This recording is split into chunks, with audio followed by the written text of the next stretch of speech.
times means more emotion, more drama, more drills. And I'm feeling good. One of the great scenes in all of college football. Today in Happy Valley, for the first time, a playoff win is on the line. So this whiteout will be one of a kind. One play at a time at a championship standard. The Mustangs won't be blinded by the light, with a leader who can rise to the occasions and prove they belong in Beaver Stadium and beyond. How about those Mustangs? Time to taste the next step. Penn State will feed off the home field frenzy. We're going to need this place rocking. Kind of crash the party a little bit. SMU must fight through it. Go! The moment is right now. In round one of the new college football playoff, and we couldn't ask for more. I'm feeling good. Welcome to the Fortnite OG kickoff. Here from State College, PA, the arena of dreams. As we usher in a new era of college football. SMU, the 11th seed, against number 6 seed Penn State. Two squads 4 steps away from college football enshrinement and enthronement and a potential championship. Folks, this year, the average temperature for SMU football games was 72 degrees. Hey, Stangs, you're not in Dallas anymore. It feels like 12 degrees here at Nittany Lion Stadium. Let's take a look at a little bit of inventory. Last night, an impressive win by Notre Dame over Indiana, 27-17. Roddy Jones, what do you make of what you saw last night and moving forward? A dominant performance by Notre Dame. Now they've got to gear up for the Georgia Bulldogs, and we are set for a heck of a performance, a heck of a show between Penn State and SMU here today for the second game of this 12-team college football playoff. As we take a look at the OG spotlight, a look at how these two teams got to this point. It started off 3 games really told a story, and then they made a huge quarterbacking change. We'll tell you more about that in just a minute. They averaged almost 39 points a game, the Mustangs did, Roddy. And they flipped this roster on the offensive and defensive lines. People asked, after winning 11 games in the American Conference, could they do it with the step up in competition in the ACC? They absolutely did, falling just short in the ACC championship game. Meanwhile, for the Nittany Lions, they only lost 1 game at home here this year, 2 overall. And they've got stars on both sides of the football as we continue to take a look at the storyline presented by Fortnite OG. Still a few moments before the opening kickoff.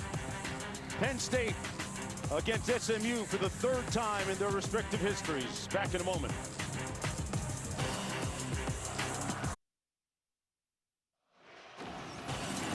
You're watching the Fortnite OG kickoff.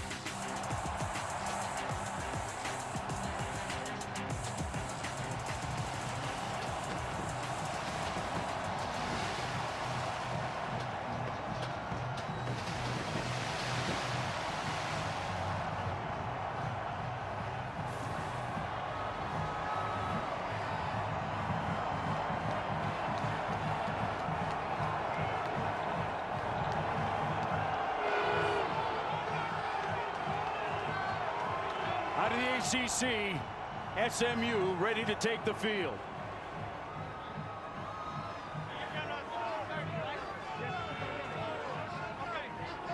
Led by head coach Rhett Lashley in his 3rd year on the sidelines.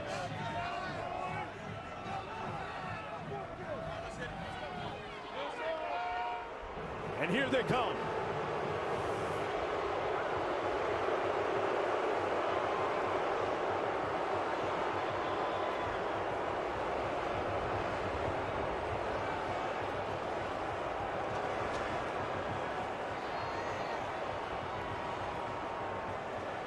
Hello, everybody. I'm Mark Jones alongside Roddy Jones.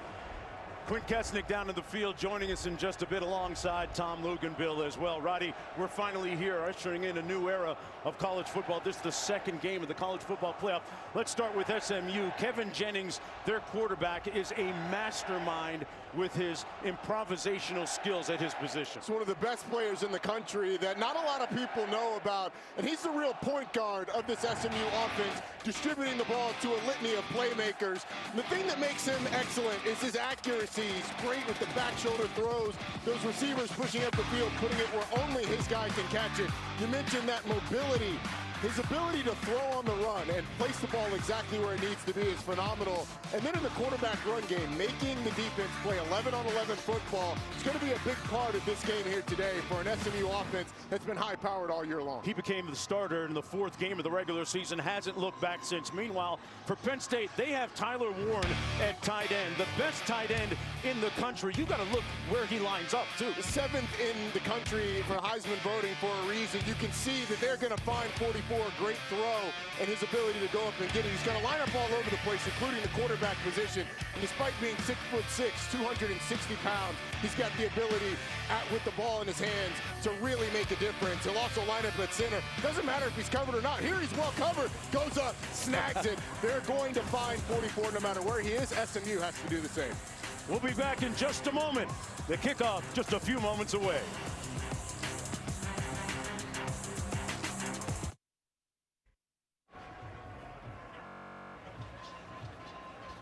You're watching the college football playoff first round presented by Allstate. It's the 11th seed against the number 6 seed SMU taking on Penn State for the 3rd time in this series. Let's go downstairs to Tom Luganbill, standing by with head coach Rex Schlachly.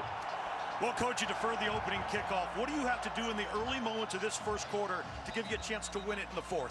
Yeah, we just got to survive the early surge of momentum they have from the crowd, from being at home, and then just settle in, play our game.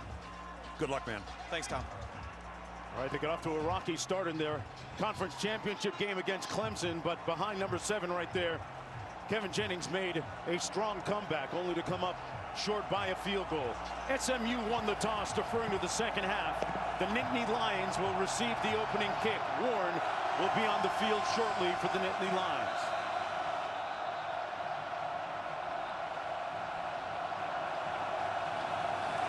Rogers kicking off to Singleton. From the 5.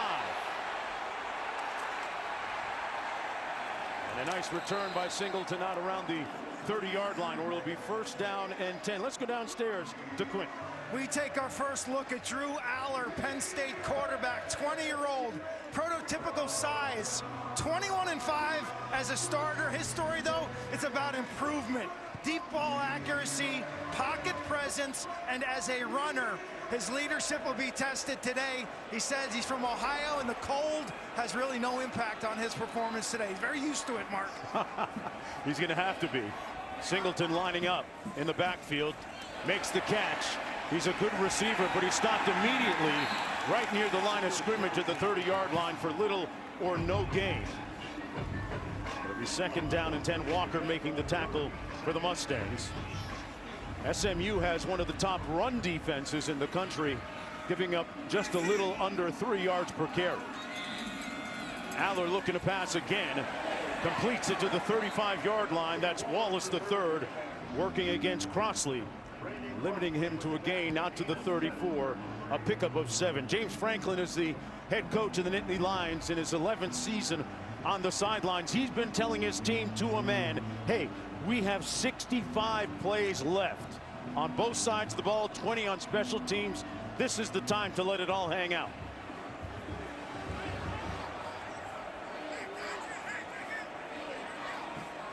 Singleton and Allen in the backfield. Warren motions, now sets.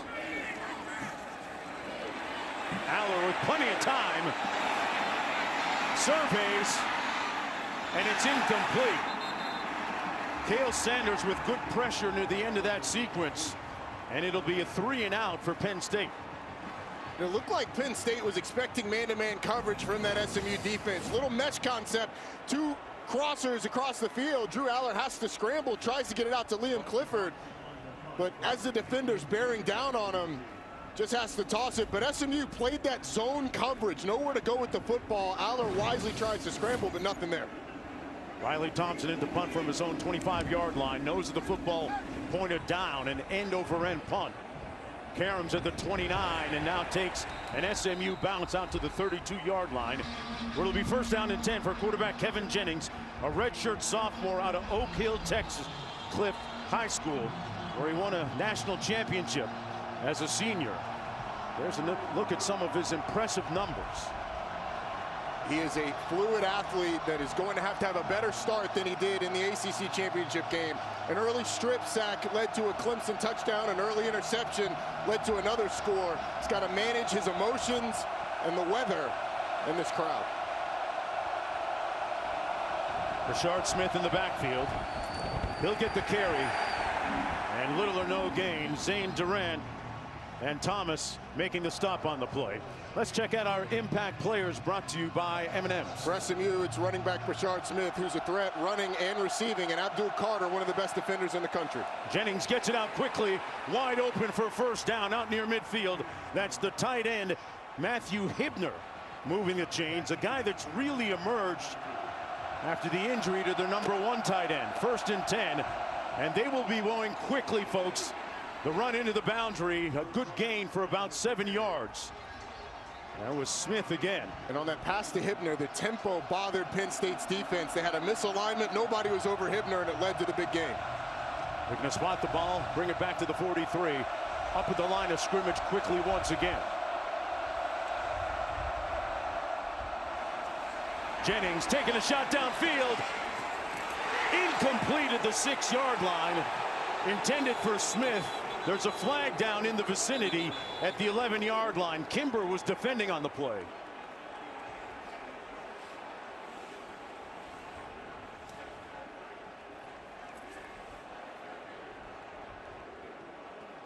Had his arm around his waist there. Pass interference on the defense, number 3. 15-yard penalty from the previous spot. Automatic first down.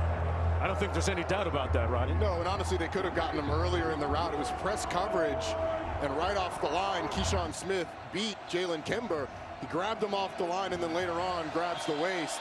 And this SMU offense that predicates itself on successful drives, which they define as 7 plays or 7 points, is putting together a successful one here on the first drive of the game. They also like to spread the offense around among several different receivers.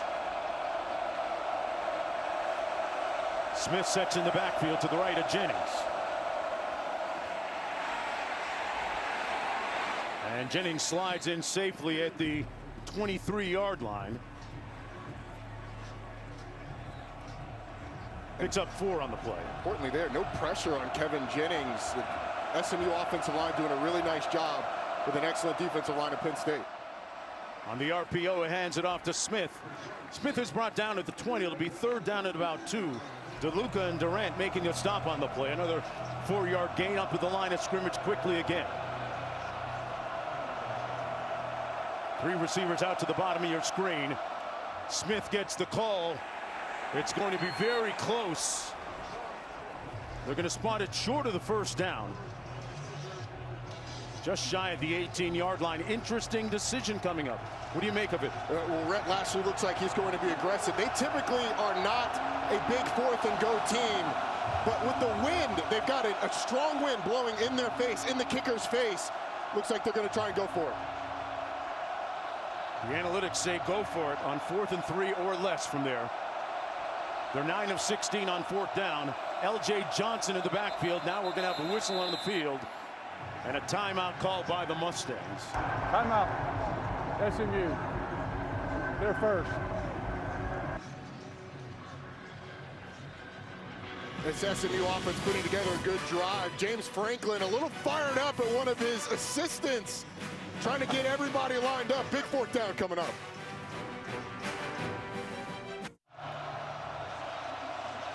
There's Kobe King shortly into the opening drive against Oregon a couple of weeks ago. He was vomiting because of the incredible pace of the Ducks offense. Here we go on 4th and short for SMU.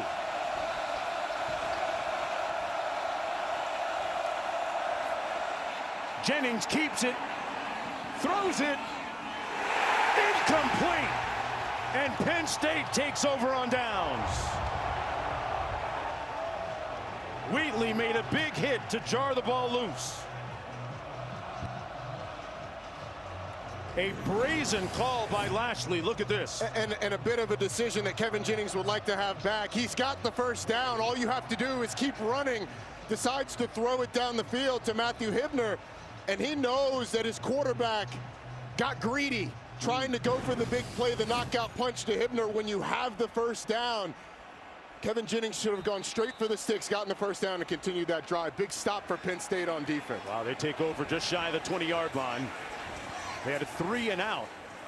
Tyler Warren in the backfield takes the snap, trying to get around the end, and he's going to be brought down at about the 25. We told you in the show opening that he's going to line up in so many different positions, Roddy. There we get an example. He picks up 6. And you get an example of how hard he is to bring down, pushing off multiple SMU defenders as he's going to the sideline. They have a chance to stop him for no gain. A couple guys have a chance.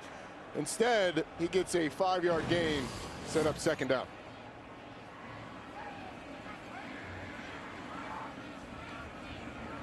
Going to hand it off to Allen. Brought down after a gain of 2 on the play. Katron Allen coming off a 124-yard performance in the conference championship game. Had a touchdown in that performance as well. It'll be 3rd down and 2. Allen and Singleton. A very productive 1-2 punch in the backfield for Penn State all season long. And this is where Penn State has been great. On 3rd downs, 47.8% on the season. And a lot of it is because they end up in a lot of these 3rd and short situations where they can run or throw it. Allen sets in the backfield. Allen with a clean pocket, and he's going to take off. Picks up the first down out to the 34. And that has been part of his improvement over the last year, his ability to use his legs to make plays. It's part of what they challenged him with, the ability to hurt defenses when he pulls the ball down. Didn't like what he saw down the field. And knowing that he had a 3rd and short, put your foot in the ground, get up the field, get the first down. Nice job by Drew Allen.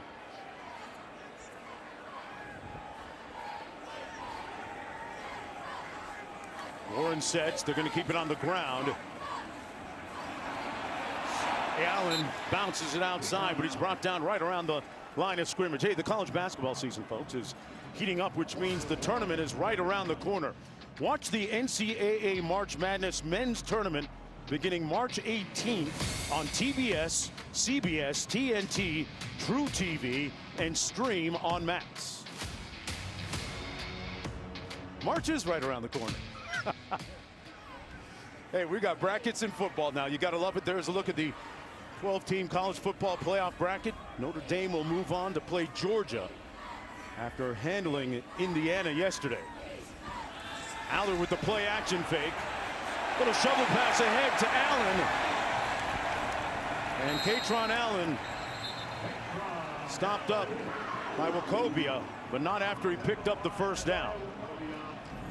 SMU defensively did a nice job of taking away Tyler Warren, but Katron Allen just checks his pass protection responsibilities. Nobody's coming. He leaks out of the backfield, gets a nice gain. He is the power component of that speed and power backfield combo platter with Singleton and him. That time he stopped up by Anthony Booker. Anthony Booker at 350 pounds did a really good job of getting down the line to wrangle Katron Allen, and that is part of the big reason that SMU defensively has been so stout against the run. 3 transfers coming in from Miami, Maryland, and Miami, and Jafari Harvey, Anthony Booker, and Jared Harrison Hunt that have all played really well up front for the Mustangs. Going to hand it off again, this time to Singleton, who comes back in the football game, picks up 3. Harvey makes the stop. Let's go down to Tom. Well, guys, the mood on the SMU sideline over here is one of composure, poise, and being in command. They took the crowd out of that initial offensive drive. Even though they didn't come away with points, it's been awfully quiet down here on the field. No panic with SMU. They're ready for the moment.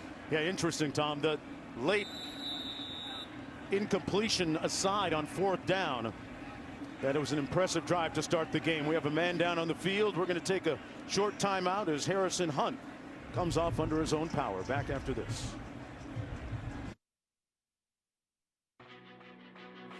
The College Football Playoff First Round is presented by Allstate. You're in good hands. And in part by AT&T. Connecting changes everything. Folks, that's what it looked like this morning at 5:50 a.m. when our crew showed up to work. They were still taking the tarp off of the field here at the stadium, and conditions a little bit better right now.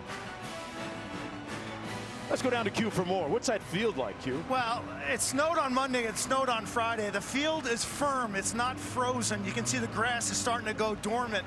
It's a fast field. I think the biggest issue in this game will be ball security. It's cold. The ball can be tight and slick, and you'll see it perhaps impact on special teams where the ball doesn't carry as far off the kicker's foot.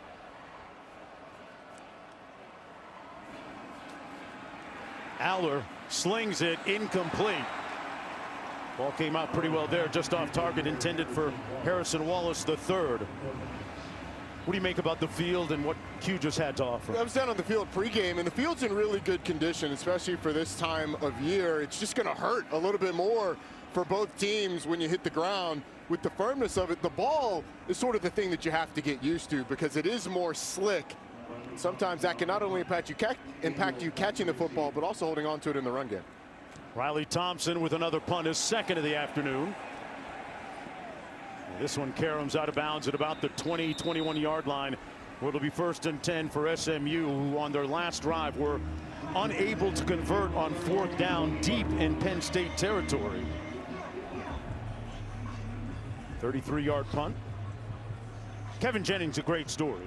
He and Preston Stone were co-starters going into the regular season, and then Jennings took over after the loss against Duke, became the starter, and really took control of the huddle with his calm and equanimity. Has a lot of respect from the entire unit. Hibner in motion. Jennings hands it off to Brashard Smith. Nowhere to go for him. Stout defense inside. Itzard making the tackle that time for Penn State. SMU's going to have to find a way to run the ball downhill, and that offensive line has their hands full with guys like Keziah Izzard. The thing is, Brashard Smith is not a natural running back, so sometimes that feel isn't quite there. Had a little bit of a hole where he could have gotten something on that last play, and unfortunately stopped for no gain. Jennings looking to pass. Over the middle, picked off, and it's coming back. DeLuca, touchdown!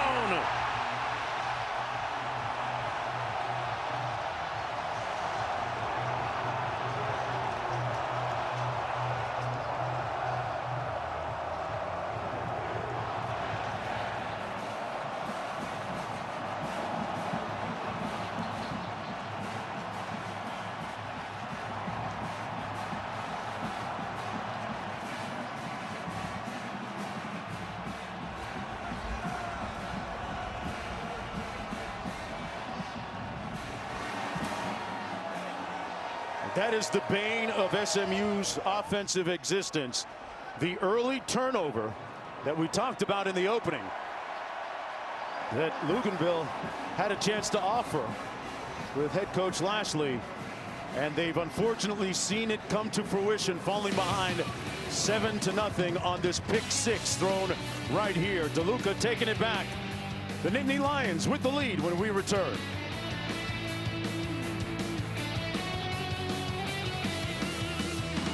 Mustangs, we don't just challenge expectations. We shatter them.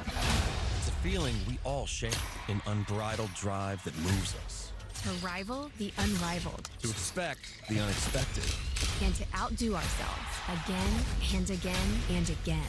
We live to shake the ground beneath our feet. To make the improbable dream a right now reality. Because we can. And because we must.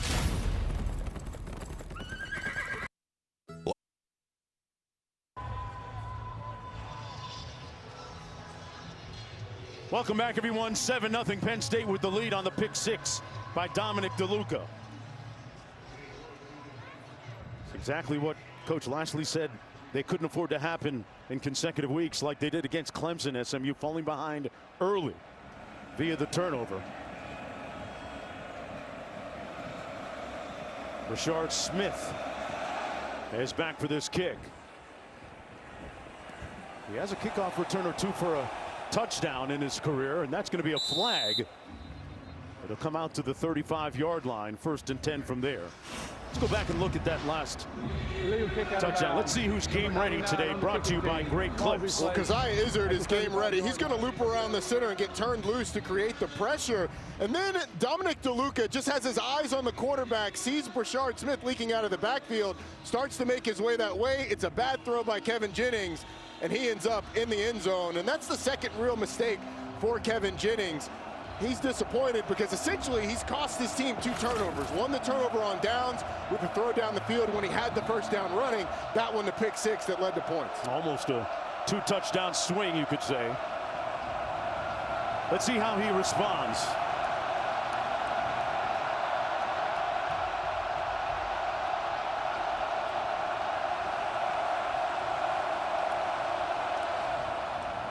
They toss it into the boundary. Smith turned the corner and tiptoes out to the 42-yard line, where he's pushed out of bounds by Kobe King. We talked about Penn State getting used to the pace. King had a problem against Oregon. He told us yesterday it was the pickle juice, Roddy. A likely story. Smith between the tackles this time. Picks up about 3. Sutton making the stop on the play. Sets up a short 3rd down, about 2 to go. Up to the line of scrimmage quickly again.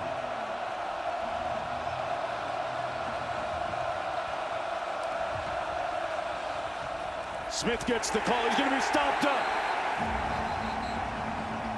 An impervious show of defense there by Penn State.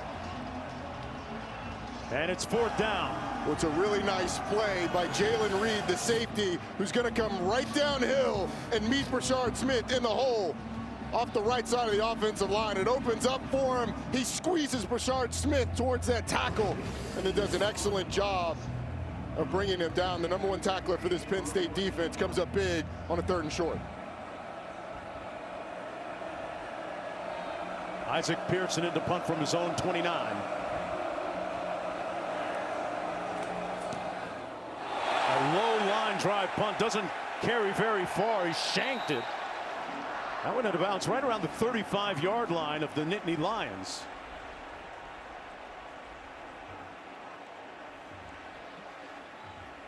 And all things considered, Penn State will start off with pretty good field position here. With an early flex, they lead at 7-0 when we come back.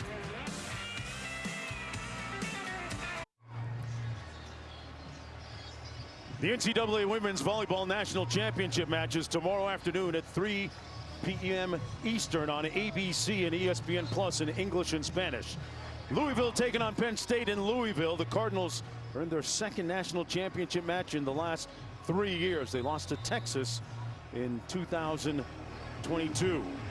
Boy, what a comeback by the volleyball team from Penn State a couple of nights ago in their semifinal. A reverse sweep after losing the first 2 sets. They come back to win it. Aller wide open at the 40-yard line. It's caught. Khalil Dinkins. He's the other tight end that rarely gets mentioned, lost in the huge shadow of Tyler Warren. But he's really what allows Tyler Warren to do all the different things that Tyler Warren does. Khalil Dinkins is a great blocker. He's an excellent receiver, just doesn't get as many opportunities because Tyler Warren is so good that you don't want to take away opportunities from 44. That looked like they were looking for Tyler Warren on the shot, but Khalil Dinkins made himself available. 1st and 10 from the 45. Singleton in the backfield. He gets the call. Singleton turns the corner. Got another 1st down into SMU territory. Got a good block on the edge from Khalil Dinkins as well, Roddy. So Dinkins catching the ball, doing a nice job blocking here. Well, Tyler Warren on the front side does a nice job sealing it. And then you're going to see 16 Khalil Dinkins come around and get a block on the corner. Penn State complete. Aller fitted into a tight window down to the 25. Warren with another reception. It's that same play that they ran on the 3rd down and long that they got stopped on. Crossers over the middle, and then Tyler Warren just hooks up over the ball. Drew Aller slings it between the 2 defenders, and the sure-handed Warren makes the catch. But it's throws like that, the ability to drive the ball in the middle of the field, that really have shown up time and time again for Drew Aller this season. Think about his incredible improvement going back to a year ago this time. Singleton and Allen both in the ball game right now. Singleton in motion. It's Allen off the little shuffle pass. Pardon me, Tyler Warren. Boy, a lot of moving parts on that. A lot of window dressing, Roddy. Well, Andy Kotelnicki's starting to cook a little bit. It's going to 15. It's going to 44. There's a lot of stuff going on pre-snap, and they've got tempo. Pass incomplete, dropped by Singleton.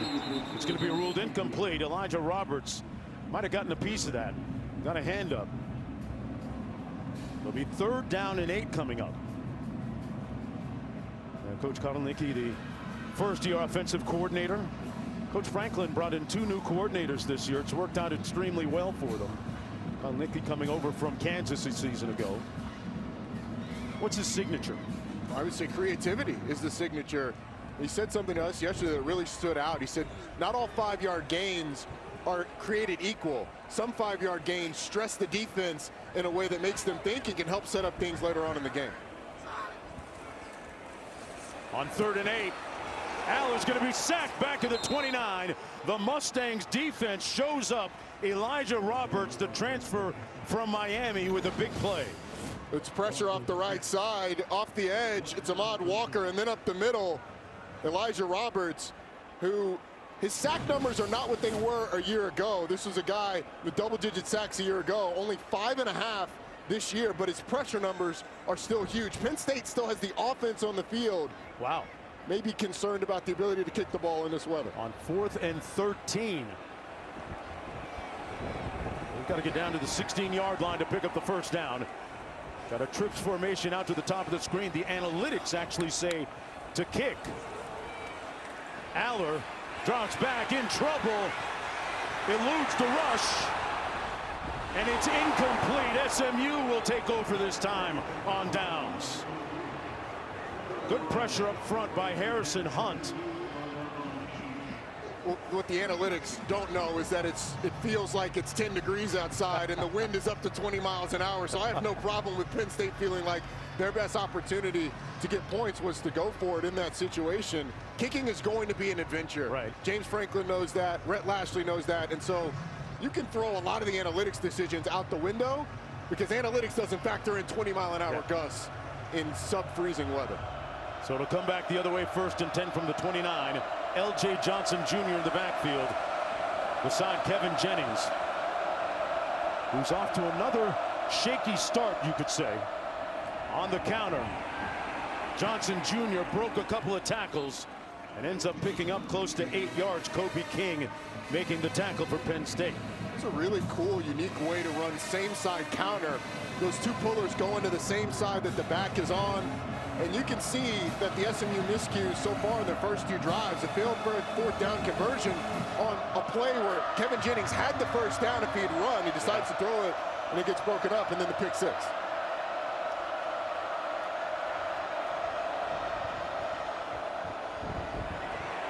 Jennings gets rid of it down the field, and incomplete.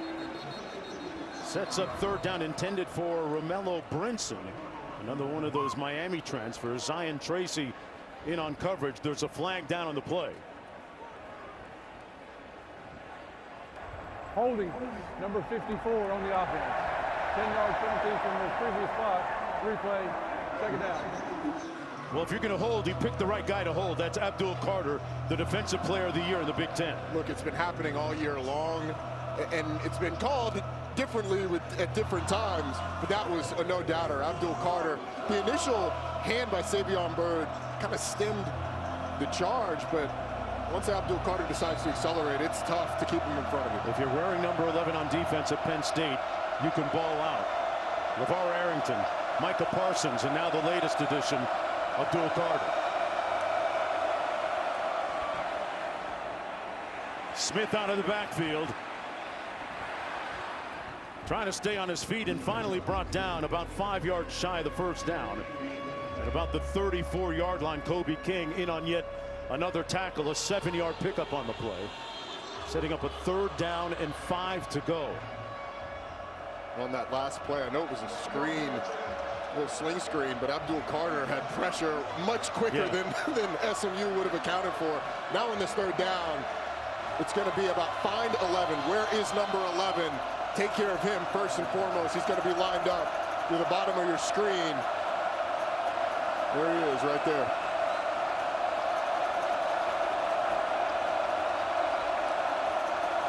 Daniels in motion.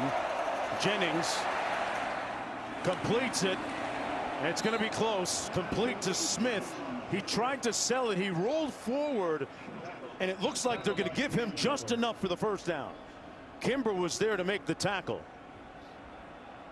And he got a very auspicious spot on that. As we have 15 minutes in the books in this new era of college football. The winner of this battle between SMU and Penn State gets Boise State.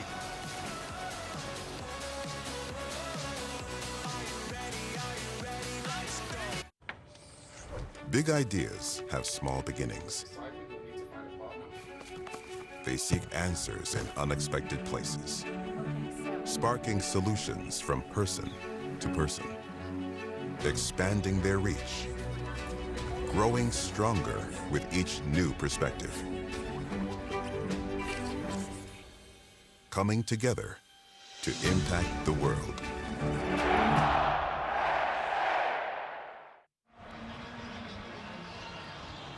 Here's a look at the last play, a first down catch and run by SMU in an interesting spot here. And it's where the ball is when the knee goes down. The knee is down. It looks like from that angle, ball just short. It was spotted as a first down. Every play is reviewed, so the replay official obviously did not see indisputable evidence to overturn that. The carry goes to L.J. Johnson Jr., brought down by Thomas. Sets up a second down. First down success for SMU is so crucial because it allows them to get into their tempo, and it also allows them to continue to run the ball on second downs. Here on second and long, let's see if they go to it. Jennings gets it out on the receiver screen, complete. Still on his feet, it's Daniels. Breaks a tackle out to the 40 into Penn State territory. Daniels, a dangerous receiver after he makes the catch. And usually these secondaries, such good tacklers in the open field. But Zion Tracy has a chance to tackle Leonard Daniels. Doesn't happen. Daniels, one of the most dangerous guys on this SMU offense with the ball in his hands. See him as a returner, but that time on the short screen. Got a timeout down on the field. Player down on the sidelines there. Haven't been able to make out who exactly it is. But SMU able to pick up another first down. What do you make of Kevin Jennings so far and his ability to regain his poise after that pick six that he threw? Well, it seemed like it's been a bit of a shaky start for Kevin Jennings. For SMU, both fortunately and unfortunately, they've been in this situation before where he's gotten off to a shaky start. And what we were told is during that Clemson game, after the interception, which came after a strip sack earlier in the game, he was the same player, had the same demeanor. As you can see, Zachy Wheatley getting up off the field, getting up on his own power and making his way off the field. But happened at the end of this play on that tackle that he made. Slow to get up in the aftermath. Wheatley, their starting safety. One of the leaders back there. Since the interception, interestingly enough, Roddy, Jennings is 3 for 3 for 32 yards passing. And Zachy Wheatley being out brings in DeJuan Lane, a true freshman at that safety position. Smith out of the backfield, brought down immediately at the 48-yard line. Good stick by Cam Miller. Going to be a loss of a couple of yards on the play. Back to the 47-yard line.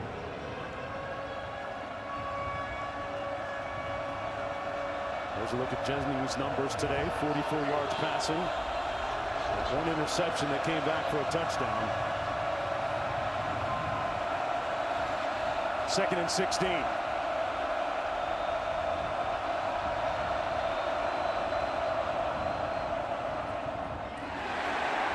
That pass coming in a little bit hot for Roderick Daniels. Sets up a 3rd down and long.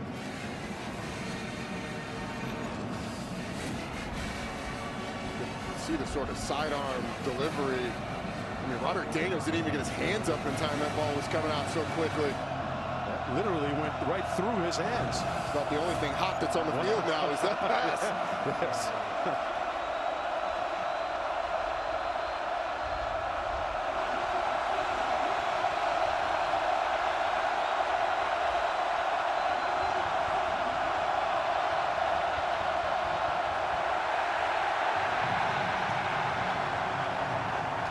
Volume. The volume is on 100 right now at Penn State. The Mustangs have to burn a timeout.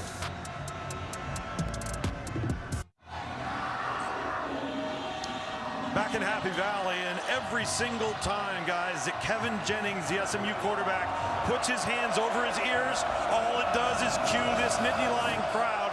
He's got to be careful with his hands, because the moment he shows he can't hear, it gets louder and louder. Quint, what do you have? And he's used to a home stadium that seats 32,000 fans in Dallas. You could take 3 Gerald Ford stadiums and sit him here in Beaver Stadium. Jennings on the move, throws another pick, intercepted. Rojas still on his feet. Rojas rolling. Touchdown Penn State.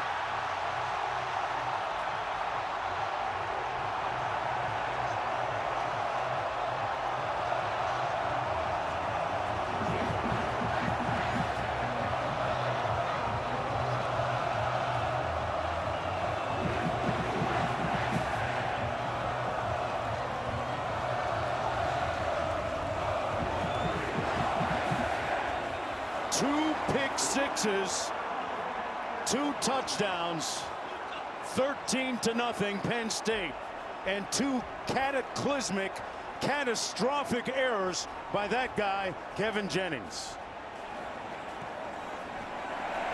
14-0. His worst nightmare coming to fruition. Conversely, after Jennings threw his 2nd pick 6, well, the Penn State brain trust was all smiles and excitement.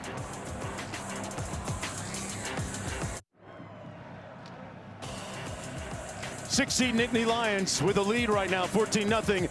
And Roddy, it almost feels like the moment is a little bit too big. Things are moving a little bit too quickly for Kevin Jennings. Yeah, on the 4th and 1, had an opportunity to pick it up with his legs, decides to throw the ball down the field. Then with pressure in his face, throws it up. A bad ball to Dominic DeLuca, ends up going for a touchdown. And at some point on the scramble, you got to know the play's dead. Just throw it away, tries to force it. Tony Rojas ends up picking it off, taking it back for a touchdown. Defensive coordinator Tom Allen is fired up.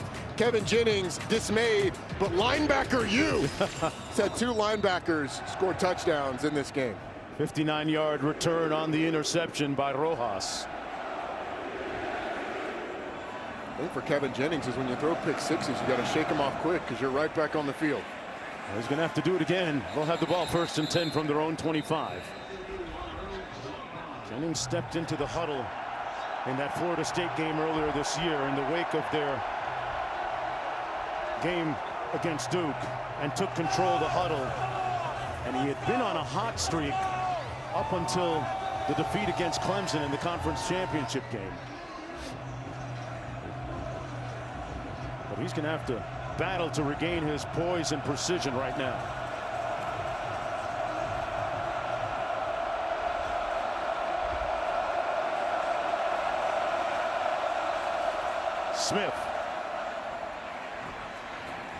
Smith out to the 35, close enough to a 1st down. Roddy, he completes the pass there. Jennings, how does he get his poise back? Well, I think that's a good start, an easy throw on a rollout to help him see a little. He's seeing a lot right now. He's seeing the crowd, seeing the field, seeing the moment. You need to just see a little. The 1st read to the 2nd read to the 3rd read. Handoff to Smith out near midfield into Penn State territory at the 48-yard line. Rashard Smith this season ran for just under 1,300 yards, 14 touchdowns in the process. That might be part of the formula of getting them back on track. A 16-yard gain. They go empty formation, 5 receivers. Jennings looked like he had a predetermined run call there, but had nowhere to go. Stumped up by Izzard. Keziah Izzard is having himself a ball game. Really, all those defensive tackles being able to push the pocket, making it tough on Kevin Jennings. The movement for Penn State up front has challenged offensive lines all year long. 2nd down and 11. Smith brought down at about the 48. This team has a diverse running game. They've got the wide zone, the end arounds. You'll see some counters, some power, but so far their inability on 1st down, you talked about it during the commercial break, it's taken the tempo away a little bit. It has, and they've been in too many of these 3rd and longs. Kevin Jennings in this situation just has to take care of the football, make a wise decision, know that you're in what is likely 4-down territory, so you don't have to get it all. You just want a positive play. L.J. Johnson Jr. in the backfield. Jennings on 3rd and 9, surveys. That bounce pass way incomplete, intended for Daniels. So they'll have to punt it. It feels like he's starting to press. I mean, there were 3 Penn State defenders around that dig that he's trying to throw. And if you're SMU, you just don't want this to spiral. Kevin Jennings did have a game earlier this year against Duke where he turned the ball over 5 times, 3 interceptions and 2 fumbles. So you've got to find a way to get your quarterback back into this game and making good decisions on 3rd downs. One from the 42. And a fair catch called at the 9-yard line. Tom, what do you make of Jennings right now? You've seen a lot of him this year. Well, I have, and I'll tell you guys, right now his biggest issue is his eyes are coming down to the rush. He's not keeping his eyes downfield. That in turn is affecting his footwork. It's affecting his release points. He's been very sloppy with his feet, and then that leads to the ball being sprayed around. Now, let's not forget, they got themselves in this hole against Clemson in the ACC championship game, and this team did not fold. So if he can maintain an even keel with his emotions, not look at the clock and just play football, SMU can hang in this thing. Yeah, great point, Tom. We've seen him turn it around. He had that 17-point flurry and rally to tie the game late against Clemson. 1st down and 10. That's Nicholas Singleton picking up about 3. Moses making the tackle for SMU. If you're Penn State offensively, because of the defensive scores, it's taken away some possessions from you. But you want to get into a rhythm. And this offense has been held scoreless so far by SMU defensively. That's the real glass half full, right? Not half empty. Yeah, if you're SMU, the defense is playing well enough to keep you in this game. Tyler Warren there, the inside receiver to the top of your screen. Aller fires for him, incomplete. Intended for Tyler Warren. Talked about the ACC championship game and the late rally against Clemson after digging themselves an early hole. Boy, in that final part of the 4th quarter, Jennings was really the best version of himself, only to lose on this late game 56-yard field goal. One point in the ACC championship game, we're thinking that, wow, this is going to be a blowout, and SMU's college football playoff hopes might be out the window. But that flurry at the end, the 17-point 4th quarter, is what really earned them the right to play up here in Happy Valley. 3rd and 8. Into a tight window, complete. Let's see where they spot this. It appeared to be short to Wallace, and they're going to spot it short. Davis Robinson there right on the spot to make the tackle. It's great coverage by SMU. Really nice throw by Drew Aller, and a good catch by Harrison Wallace. 4th and short. James Franklin has been aggressive on 4th downs this season.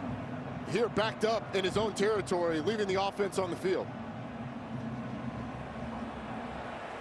We're going to go for it, and wow, this is going to be close. This is going to be in the mass of humanity. Couldn't even see where he was stopped. It looks like Drew Aller is laying across that 20-yard line right now, but I mean, that could have been him inching forward. Where's the ball going to be spotted is the big question. SMU feels like they've got it. Still no official signal. Yes, now we get it.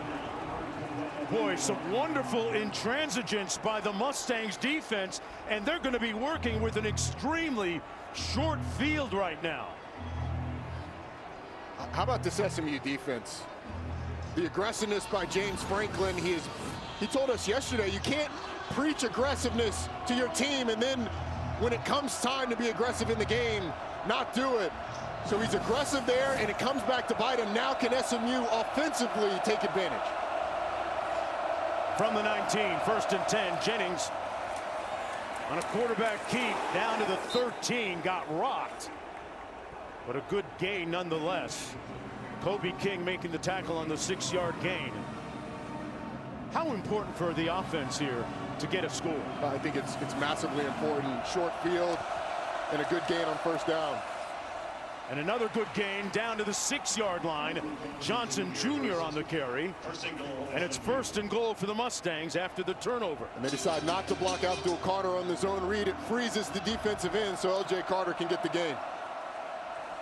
Here he is again. This time no room between the tackles. Stopped up at about the 8. Abdul Carter was there to introduce himself. He's made a wonderful and complete transition from linebacker a season ago to defensive end. Went into the coach's office and said, Coach, I'm ready to try being a game wrecker from the defensive end position. As a pass rusher, has really done a fantastic job. He has, and Tom Allen told us, the defensive coordinator for Penn State, said part of that conversation was, hey, Abdul, you're going to have to wear knee braces during practice. And any edge rusher knows that that is not something that you want to do, but he obviously complied and has been excellent. Jennings, batted, picked off again. DeLuca says hello. Do you remember me? His 2nd one of the game. Dominic DeLuca dominant on defense.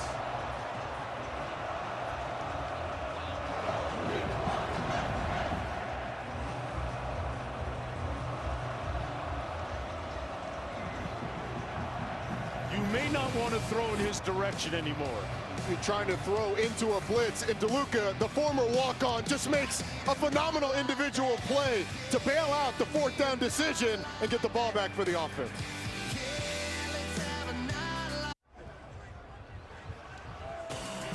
You're watching the college football playoff 1st round presented by Allstate.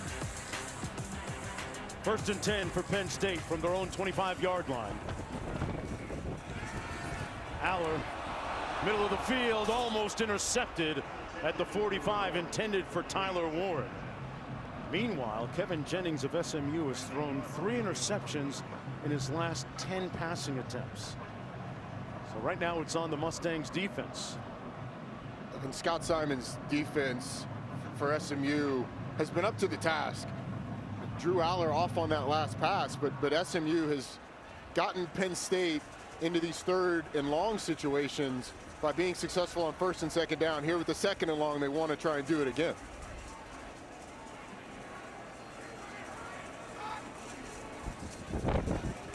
Aller with a defender in his face, incomplete at the 30-yard line. Elijah Roberts with a wonderful bit of pressure that time. On the right side, look at that matchup. Watch what happens to the left tackle. Oh, man. Wow. Throw some syrup on him. That's a pancake. Usually it's the other side that's getting the pancakes, the offensive lineman. I wonder if the defensive line has the syrup in their room too, because that's what you call a bull rush. Man. Sets up a 3rd down and 10.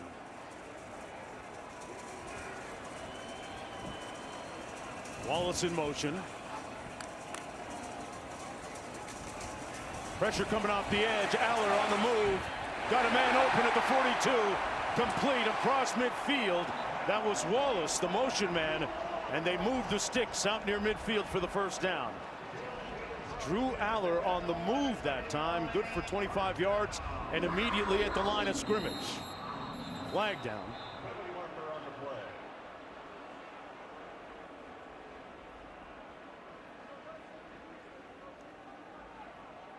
False start on the offense. Number 53, 5-yard penalty, first down.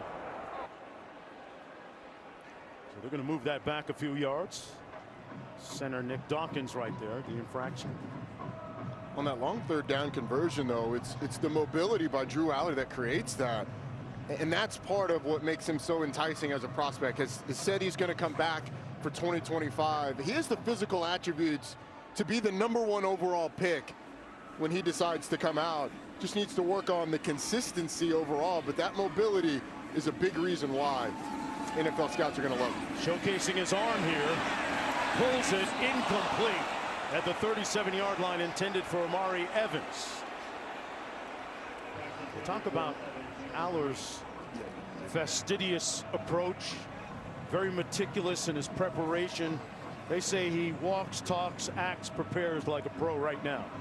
He does, and he's only been playing quarterback for 7 years. He started his freshman year of high school, and usually by the time these quarterbacks are in their 3rd year of college, they've been playing quarterback for 10+ years. He's still young in his quarterbacking, and that's why the consistency of footwork on throws like the one we just saw is things that he has to get better at. On 2nd and long, completes it to his security blanket. Tyler Warren still on his feet. Down to the 45-yard line. Warren told us an interesting story where he didn't have many scholarship offers, just a couple before his last year of high school. Here he is. But then he sent his junior year high school basketball highlight tape to the Penn State coaches. Then they finally offered. Aller making lemonade out of a lemon-like snap down to the 32. What about that? Design quarterback draw right up the middle. The offensive line does a good job of creating a small lane. And that snap wasn't pretty coming out. It wasn't. No, it wasn't. But it was a little off. He's able to field it. It's kind of like a pop fly almost, right, coming off of Nick Dawkins' hand. But Drew Aller on the design quarterback draw shows the mobility off again. Approaching 6 minutes to go in the first half. Penn State has not scored an offensive touchdown yet. Allen with a cutback, trying to get to the edge, dragged down nicely at the 33-yard line by Kobe Wilson. He's the guy that wears the helmet communications with the sidelines.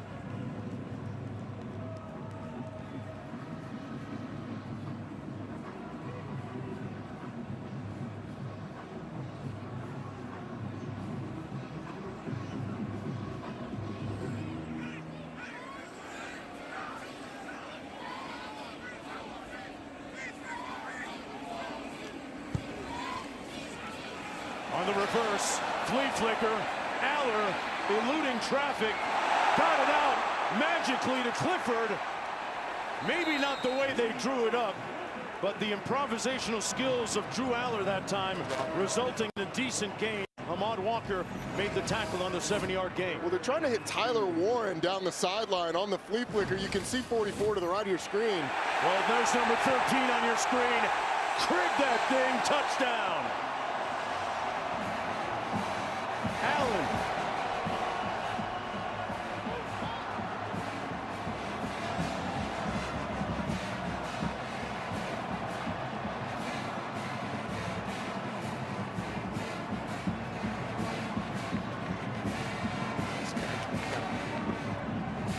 Allen, one half of that thunder and lightning combo in the backfield. He and Singleton with his 7th rushing touchdown of the season and the 23rd of his career.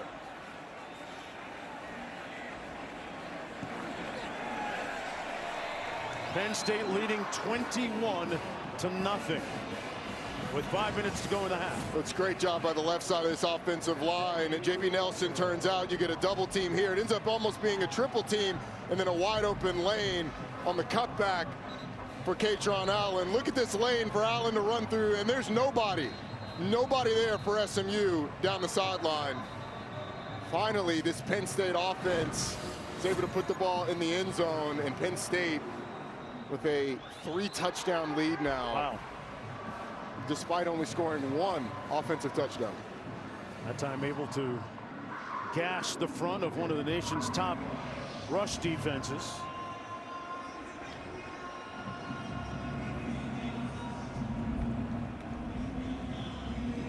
Once again, in consecutive games, the Mustangs tasked with an uphill climb the rest of the way.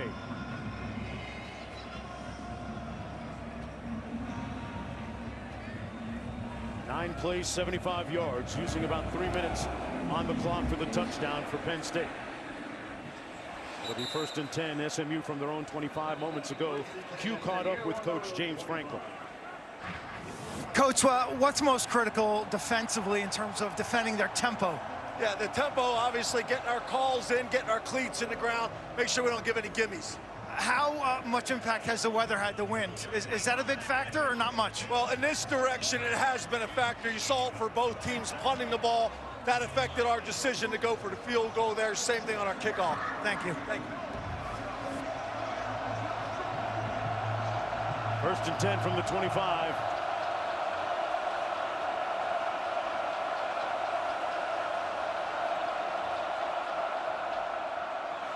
Jennings completes it to the 24-yard line.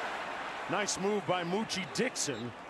Ends up gaining about 8 yards on the play. It'll be 2nd down and 2. SMU up at the line of scrimmage quickly.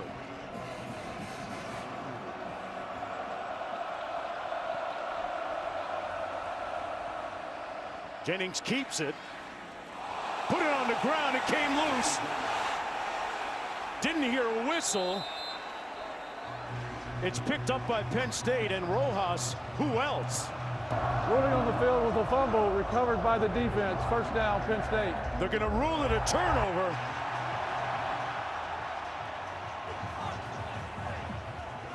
But every play, remember, is subject to review. Let's take a look. It looked like from the naked eye that his elbow hits the ground with the ball. Yeah, clearly down with the ball in control. Elbow hits the ground, ball pops out.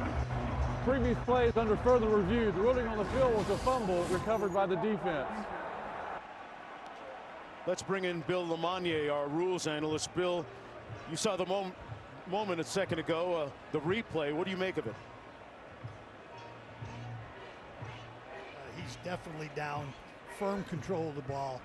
SMU gets to keep it. Bill, what are the mechanics for the officials in that situation? Because you want to let the play go long enough where there is a chance to recover, but it looked to the naked eye like he was clearly down. What are the referees coached to do when you have situations like that? Well, from this angle, we can obviously see he's down. We can see the ball, but the official who's responsible for this is at the sideline, and he may not be able to see through the defender's back to see the ball and the knee at the same time. So if you're not sure, you're going to play fumble. So this is a play, you know, it should have been ruled down on the field, but again, that's what replay's here for. Looks like they got to this decision pretty quickly. Thanks, Bill. Here's the call. After further review, the runner was down prior to losing possession of the ball at the 39-yard line. 1st down, SMU. The unfortunate thing, it's the right call, obviously, on review. The unfortunate thing for SMU is that the call on the field didn't allow them to get into their tempo. You get the 1st down, they would have loved to have gotten on the line of scrimmage and gone and had Penn State's defense on its heels. Any kind of stoppage or whistle works against them. Under 4.5 to go in the 1st half. Jennings throws it away at the 42-yard line. It'll be 2nd down and 10.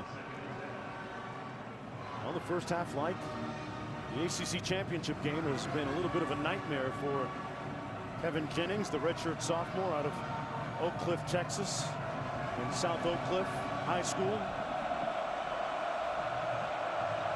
Young man that was committed to Missouri State before they saw him play at SMU and finally offered.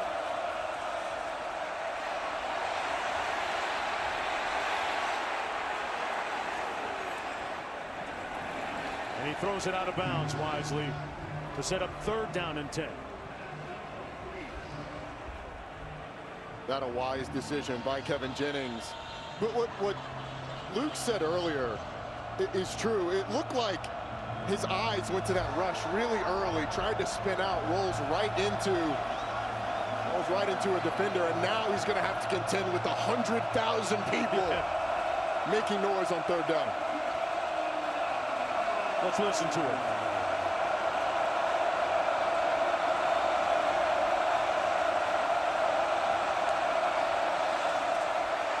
Pressure off the edge. He completes this one, but it's going to be short of the first down at about the 46. Interesting that you're down 21-0.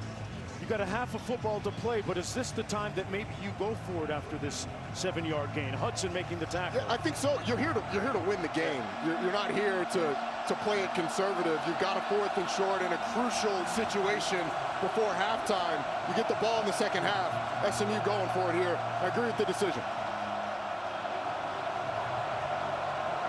Play clock at 15.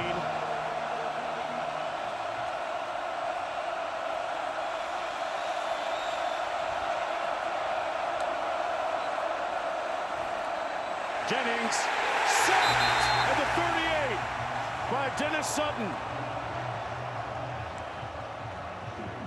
And the Nittany Lions take over on downs. And Jennings is slow to get up. Comes up hobbling just a little bit.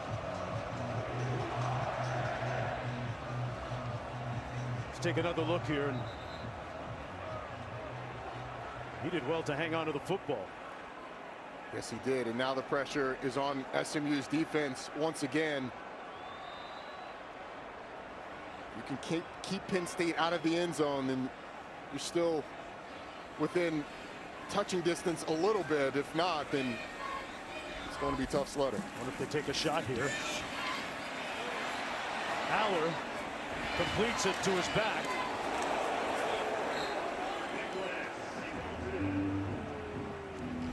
Singleton on the run after the catch. And this is that 3rd down play. You get Roderick Daniels wide open down the middle of the field. Nobody around, but there was pressure on Kevin Jennings. Penn State brought a lot of guys to try and get in the face of the quarterback. Nicholas Singleton again. And they pick up the first down with 2:36 to go in the first half. 8-yard gain. They go empty formation again. Aller with a clean pocket. At the 15, they're going to rule it a catch to Wallace the 3rd. Or not. Well, the defense contending that it wasn't, but they're going to spot it right there. An 8-yard gain.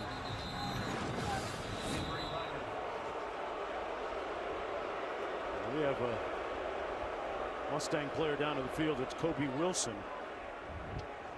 Made that stop a few plays ago. Please reset the game clock to 2 minutes, 14 seconds.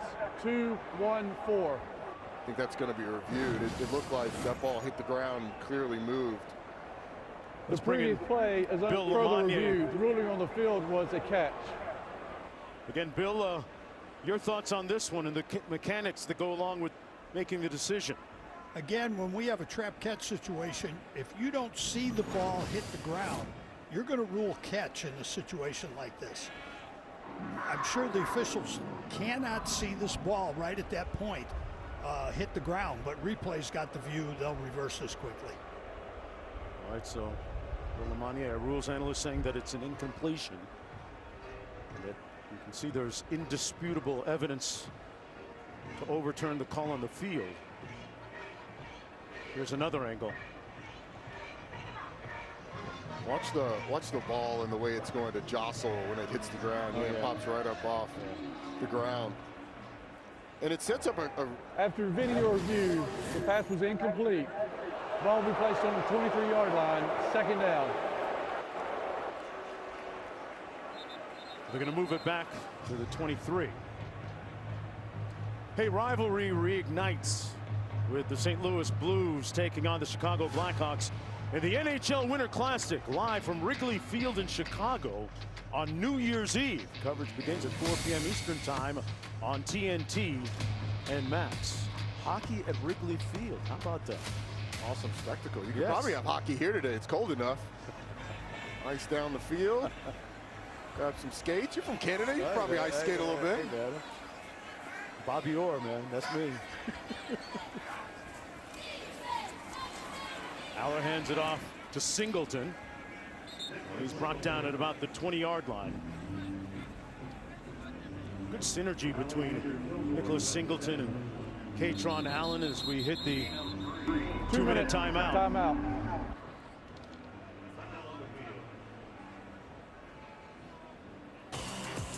We're going to take a short break. The score 21-0. A lot of emotion, as you would imagine, down in the field. The winner of this one moving on to play Boise State in the college football playoff. Back after this.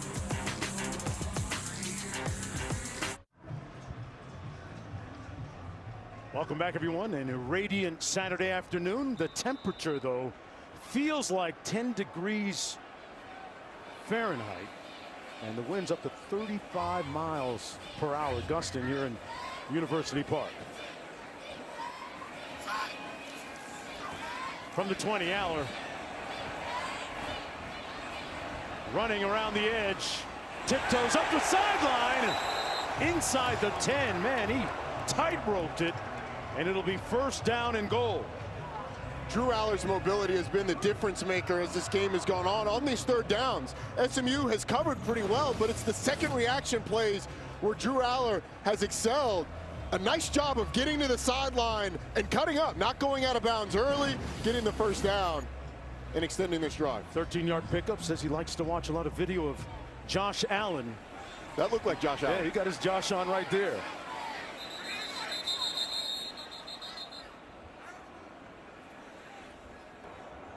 The previous play is under further review. The ruling on the field was the runner made the line to gain. The replay is looking at the spot where he stepped out of bounds. You heard the man. What's I interesting? looked to see where he stepped out of bounds. I didn't see where he came close to the sideline. Penn State.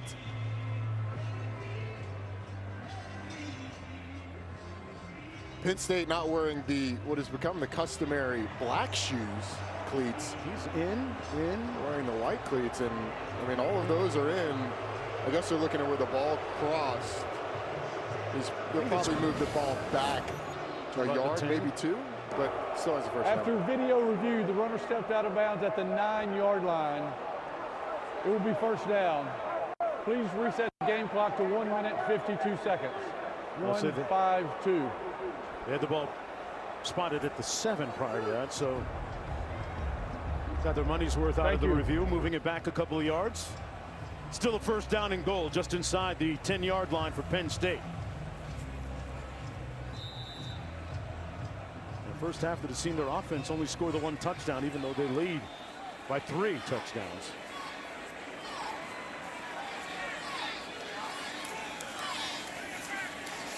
The handoff. Singleton.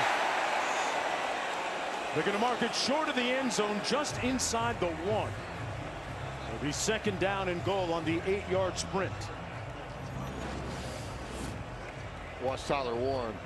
I mean, that's on a defensive end. Jafari Harvey. Wow. He's getting a ride to the back of the end zone. That's a bus ride right there. And that's your Mackey Award winner right there. Man. I'm sure he charged fair, too. I mean, that might be double. An incredible, imperious, indomitable athlete with tremendous skill, the top tight end in the country. That USC game was really a monument to just how great he is. 17 catches in that USC Penn game. State, they're first. This will be a 30-second timeout.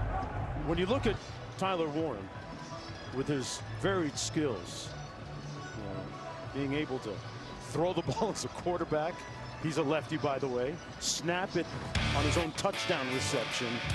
I mean, who do you compare him to, Rob? I think when the ball's in the air, the comparison, because of his size, is Rob Gronkowski. 6'6", able to go up with those strong hands.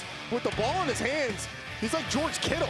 Okay. The ability to make people miss, the great athleticism, and making plays after the catch, but nobody does this. This one, he snap it as a center.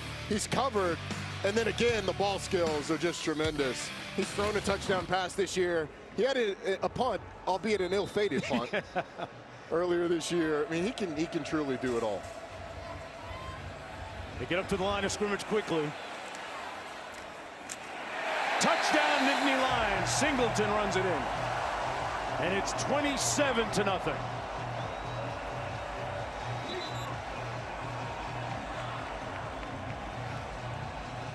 Nicholas Singleton with his 8th touchdown of the season.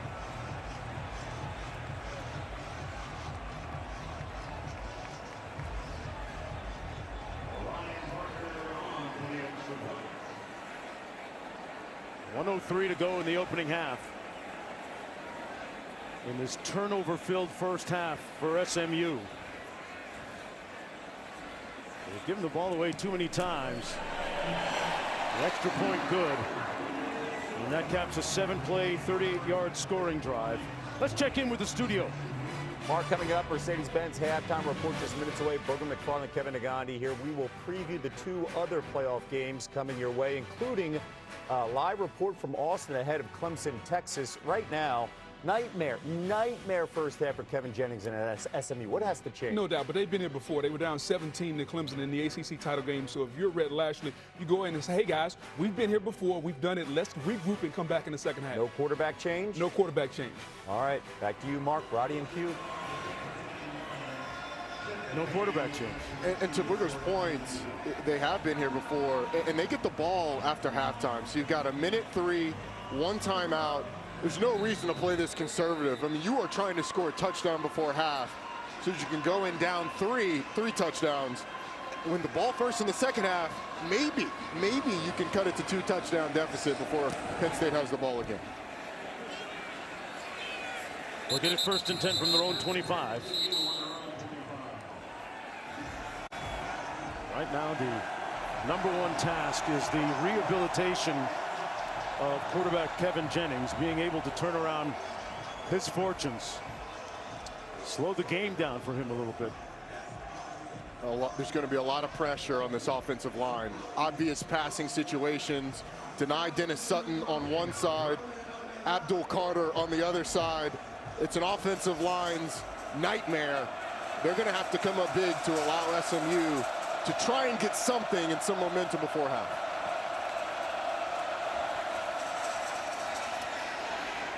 Keep it on the ground to Brashard Smith. Picked up 3 on the play. Smith already has gotten the invitation to the Senior Bowl coming up. Transfer from the University of Miami. Jennings going to pass it. And maybe a measure of confidence with that completion to Jordan Hudson. Working against Jalen Kimber. Picks up the first down, out beyond the 35 to the 36.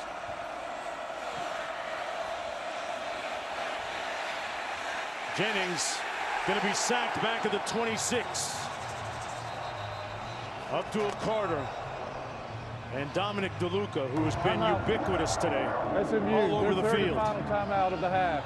This will be a 30-second timeout. Clock is good. Well, on the previous play, Abdul Carter just had a straight speed rush and got held. That time he changes speeds, accelerates, and allows Dominic DeLuca, who's had a phenomenal first half, deny Dennis Sutton to get to the quarterback and have a party at Kevin Jennings.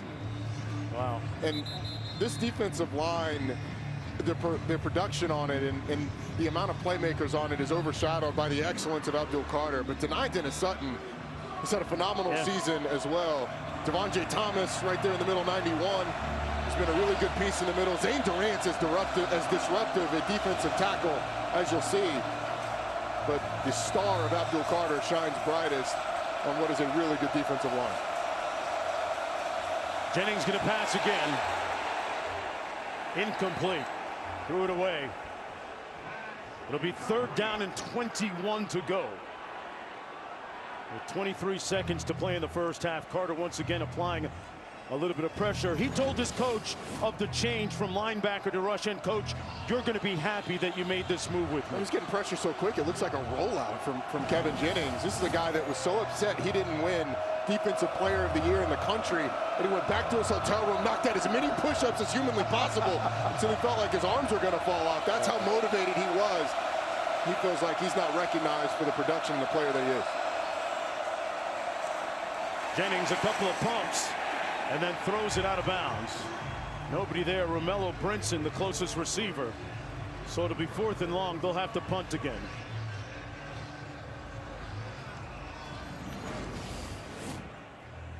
There's a look at Danny Dennis Sutton. Yeah, he's ready to eat. And has been. Sutton's. Hey, man, it's not just youth. This is the feast over here. Isaac Pearson into punt.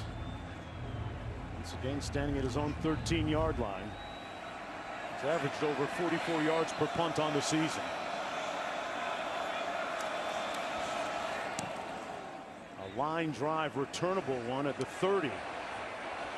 This is Tracy. And he takes it out to the 43-yard line, a 43-yard punt, 4 on the return. Let's see how we got here with Inside the CFP, presented by Capital One. See, SMU with 22 wins the last 2 seasons, fourth most, tied for fourth most in the FBS. Just shows you the season Michigan had a year ago after having a bit of a downer this season. But SMU with those 11 wins in the American last year. Great story. Big question was, how would they do in the ACC? Undefeated in the conference.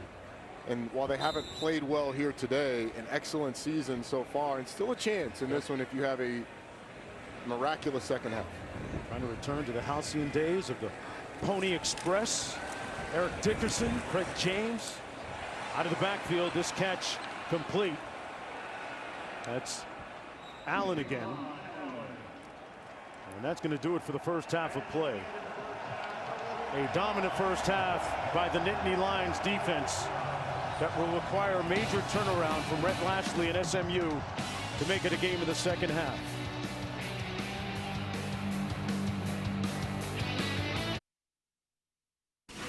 Welcome to the Mercedes-Benz Halftime Report.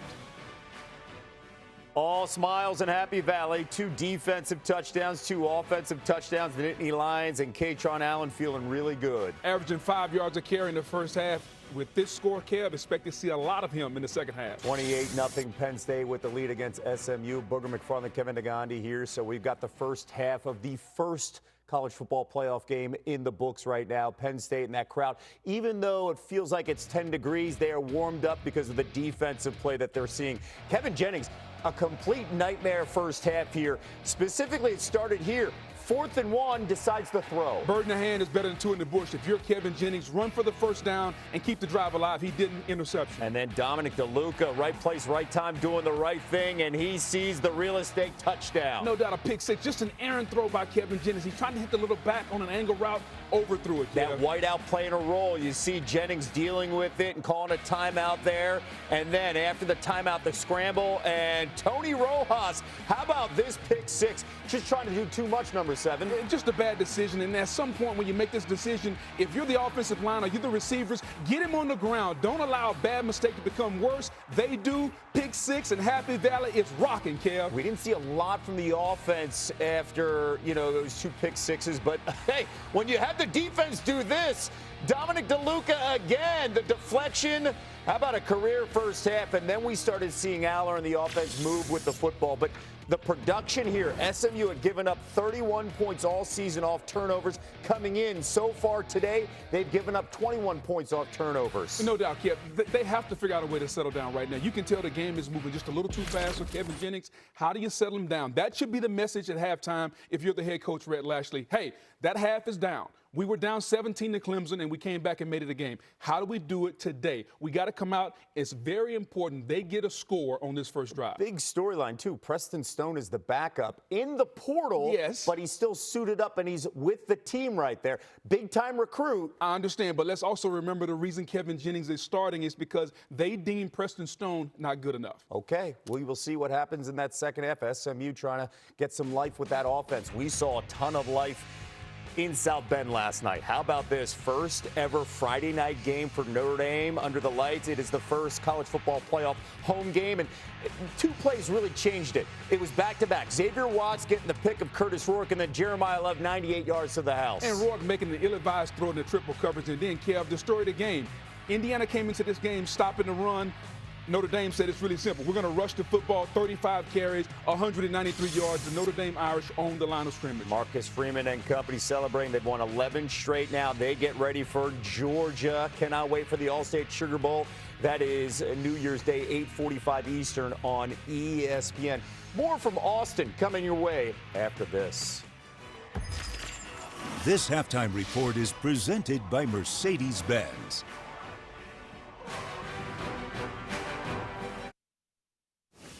You're watching the Mercedes-Benz halftime report. Our next playoff game, the Longhorns hosting the first ever meeting between Texas and Clemson. Cade Klubnik and Quinn Ewers among the top-ranked quarterbacks in the state of Texas in the class of 2022. However, Ewers skipped his senior season, reclassifying to 2021. Klubnik, by the way, from Westlake High School in Austin. Dave Pasch, Dusty Dvorak will be on the call, and they join us from Austin.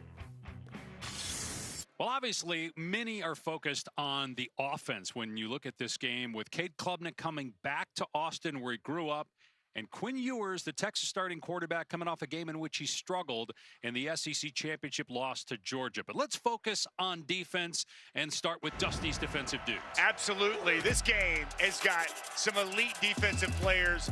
And we'll start on the Clemson side of the ball. TJ Parker, one of the most feared defensive ends. He's really improved as a sophomore. So productive, disruptive, and relentless to the quarterback. Anthony Hill Jr., they line him up all over. His versatility and sideline-to-sideline speed make him one of the absolute best defensive players in all of college football. And he headlines arguably the best defense in the country in the Texas Longhorns. They have given up just 4 touchdown passes all season.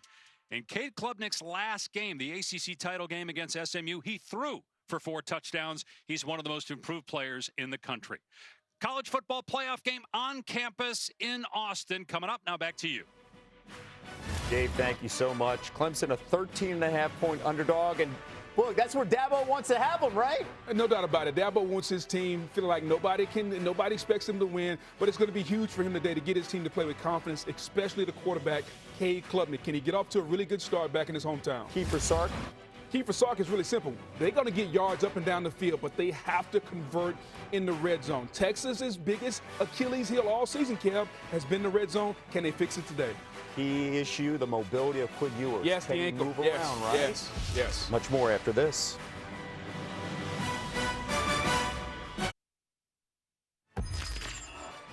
This halftime report is presented by Mercedes-Benz. Our nightcap in prime time at the Shoe. Ohio State hosting Tennessee on ESPN ABC. And you see clear skies. It is sunny right now, but game time temps in Columbus will be below 30, wind gusts upward of 10 miles per hour. That play a factor, Boog? No, only if I were playing, because Boog don't do cold weather. But for these players, Kev, it's been cold in Knoxville all week. It's going to be cold tonight. As long as there's no wind, the players will be fine. Tennessee gets to a strong start. Uh-oh, watch out in that building. Hey, Kevin Jennings dealing with the elements. Hey, I don't care what he does in the second half with the elements. Just don't do this right here. Yeah, Penn State's defense, the star of the first half, pitching a shutout. Tony Rojas getting that pick 6. SMU gets the ball right after this, down 28-0. Wake up, shot calling. Pay what I bought it. New crib psychotic. Wake up, shot calling. Pay what I bought it. New crib psychotic. I'm so iconic. Fly down to see the islands. She ain't even bring a wallet. They don't get it, but I got it. I'm so iconic. Yeah, straight out the Linux. I trap on for hours. I'm straight out the minutes. They calling up Dion. Straight out the business. We take out the Sims and then take out percentage. It surely has been an iconic display so far by Penn State. You're watching the college football playoff first round presented by Allstate.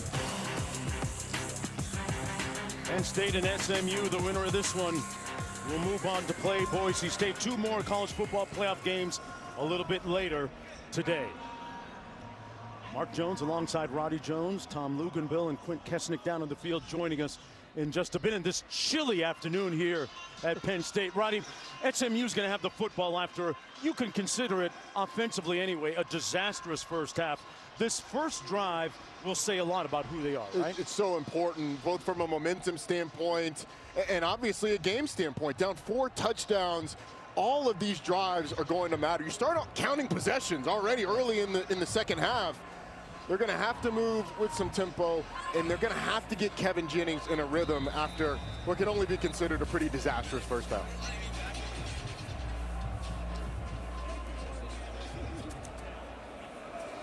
Kevin Jennings will get on the field here in a moment. See if he can find some type of rhythm for his offense. This is Brashard Smith, who has a kickoff return for a touchdown as a Miami Hurricane trying to get to the edge and make it happen. And out near midfield, finally dragged down at the 47-yard line. An auspicious beginning, at least, with good starting field position after that 41-yard return. Let's go downstairs to Tom Luganville. Well, guys, just talking to Rhett Lashley, he said one of the things that's been so disappointing is they haven't been able to control the controllables, particularly in the first quarter. What does that do? It digs them into a hole. Now that they've gotten into a hole, it's taken them out of their run-pass ratio, and then they haven't been able to handle the front for Penn State. They've got to just settle down and not look at the scoreboard. See how much they settle down here on this opening snap of the third. Jennings wisely throws it away. His receiver covered. Let's go downstairs to Q. James Franklin talking to me about pressures, and that's really been the storyline of this game. Pressure has led to interceptions, which has led to points. 3 interceptions and 2 sacks for his defensive line. The key defensively from field level, first down defense has been great.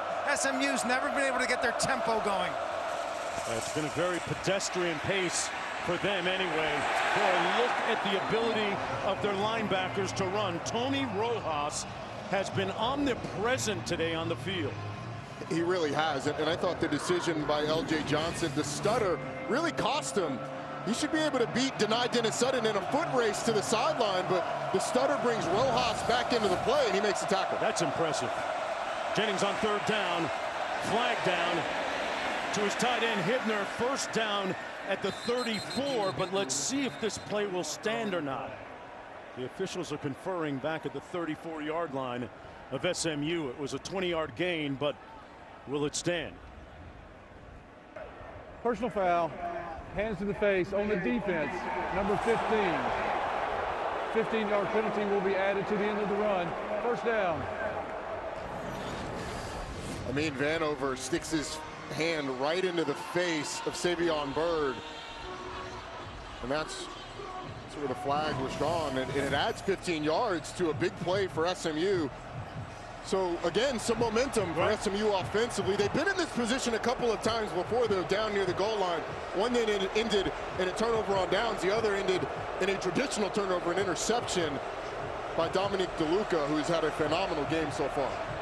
Very quickly, 1st and 10 from the Penn State 20 for the Mustangs.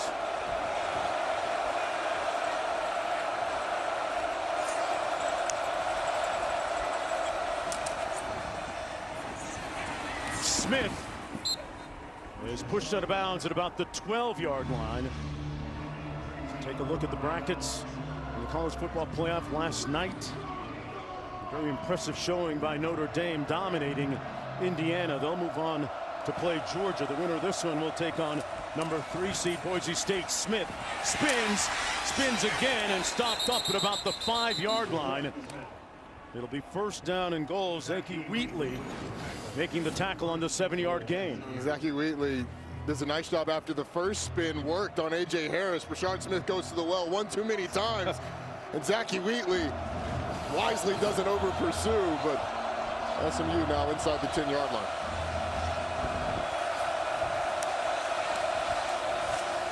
Jennings hands it off. Smith again. Met with resistance at about the 4-yard line. Durant and Thomas and Kobe King in on the tackle. 1-yard gain on the play.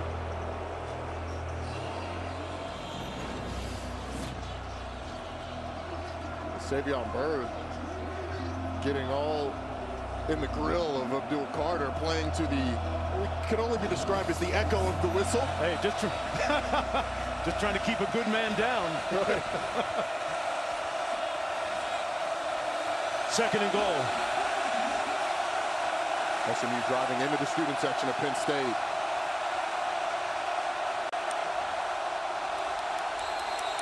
And we're going to have a little bit of movement at the top of your screen. Like SMU might have moved prematurely. Or a delay of game. I mean, there's a myriad of things you could have called. False start. Number 11 on the offense. 5-yard penalty. Still second down. Final exams ended on Friday. But guess what, Mom and Dad? I'm not coming home. I'm in the end zone on a whiteout, and you can feel the noise. But for the student section, this is their final exam. Yes. From a fan standpoint, this being the last game in Beaver Stadium this season. Second and goal. Backside pressure on Jennings. Completes the pass to Hudson. Inside the 10, down to about the 6-yard line. Sets up a third down and goal from there. He got rid of it just in time, partner. He did. Tony Rojas from the top of the screen is going to come free. And the quarterback's got to deal with the free rusher. Kevin Jennings does a good job of fading away from the pressure and getting the ball out just in the nick of time, as you said. Pick up a big third and goal. Again, going into the student section, so any adjustments, you're going to have to deal with a massive amount of noise. Trips formation to the left. Ball came out a little bit slowly. And it looks like we might have another penalty against the Mustangs. Boy, imploding here. That's the other part of it. The center has to hear the clap from the quarterback. It's twice now Ja'Kai Clark hasn't heard it.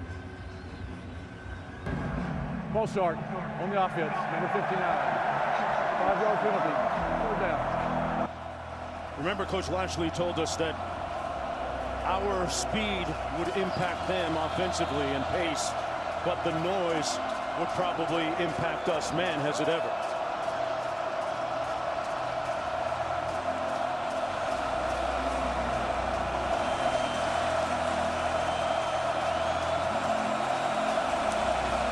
Third and goal.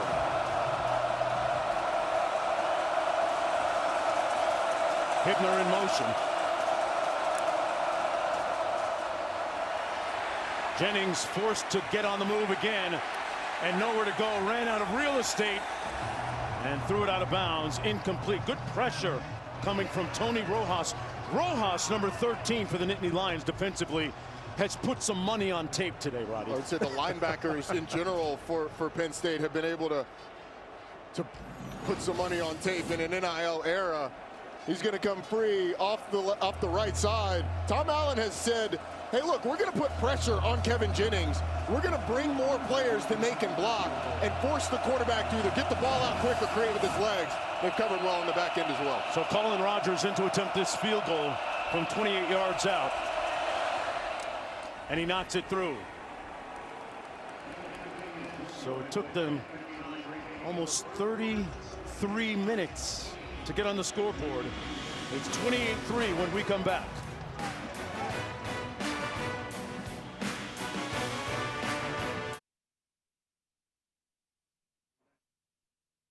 Want the latest on today's games? Just tell Siri, show me the college football scores. Speaking of college football scores, a couple of more games coming up from the college football playoff later today right here. It's 28-3. SMU finally getting on the scoreboard with a field goal. Onside kick to follow, but it's recovered by Penn State. So Rhett Lashley, who is known to roll the dice once in a while, tried the onside kick, but Anthony Ivey was there to recover it for the Nittany Lions. Pretty well executed from the kicker standpoint. You get the high hop that you want. It gets tipped up in the air, and at that point, you've got a shot. Bodies around, and a good play by Penn State, being aware enough to come down with it. And Rhett Lashley trying to steal possessions. Kicking that field goal didn't decrease the number of possessions they need to win this game. Still need 4 possessions to take the lead, so trying to steal one there. From the 48-yard line, Penn State starting off in good field position here. From the off tackle, a burst through the line, Singleton all the way down inside the 30-yard line. An 18-yard scamper by Singleton. Nice job by the left side of that offensive line. Penn State going tempo. Aller's going to be sacked back at the 39 by Harrison Hunt. They'll lose a bunch of yards all the way back to the 39. It'll be second down and 19 to go. Been a little bit of an uneven performance by Penn State offensively. Yeah. What's been overshadowed is that SMU's defense has actually played Penn State pretty well. the 21 points, 2 of them coming off pick sixes, 1 of them coming as a result of another turnover, an interception thrown. And I would agree, it's been a bit of an uneven performance offensively for Penn State. Singleton motions out of the backfield. Play clock at 15.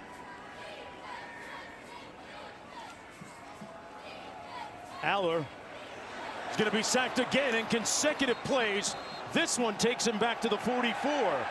Jafari Harvey there with the sack.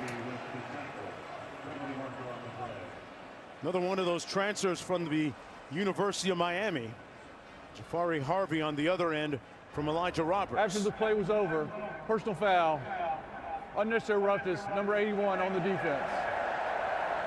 15-yard penalty results in an automatic first down. It's going to go against Harrison Hunt. You can see Sal Wormley, who takes his time moving off of Jared Harrison And that was Hunt. done purely. It's always the second guy that gets called for it. Before that, Wormley worked his way into that position, let's just say, where he was on top of Harrison Hunt, and Harrison Hunt took a exception to that. Yes. So the ball back at the 29. Tyler Warren lining up to take the snap. Throws it a little bit hot to Nicholas Singleton. So there's the reason Roddy Wise not playing quarterback. A little bit too much heat on that, right? I mean, look, at 6'6", 260 pounds. It doesn't take a lot of effort to make that thing sing from a quarterback standpoint. This is a guy who was a high school quarterback, who's actually committed to Virginia Tech to play quarterback. Outstanding athlete. And Rhett Lashley is taking exception with something. Aller hands it off to Singleton. He's going to be brought down at the 29 by Kobe Wilson. No gain on the play. Maybe a half a yard at best. Under 9.5 minutes to play here in the third quarter. These are situations where late in the first half, Drew Aller's legs really hurt SMU, whether it was his ability to scramble for a first down or to move in the pocket and create time for his receivers to come open on that second reaction of a play. See what SMU decides to go with. Try and keep him in the pocket. On 3rd and 9. They set up the screen to Warren. And Warren is going to be stopped up about 4 yards short of the first down by McGill. And in comes the field goal unit. So they set up that middle tight end screen, but good execution by the defense here. It's a little bit of a win, Roddy. It is. This is one of the most fun plays that I think Penn State runs, that middle tight end screen. That time SMU actually plays it pretty well, because typically that play, once it hits, it can go for 10, 20 yards. Barker in to attempt this field goal from 40 yards out.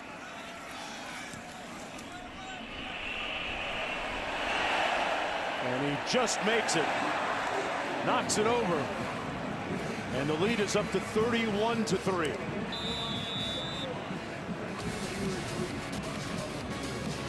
We're going to take a timeout and come right back.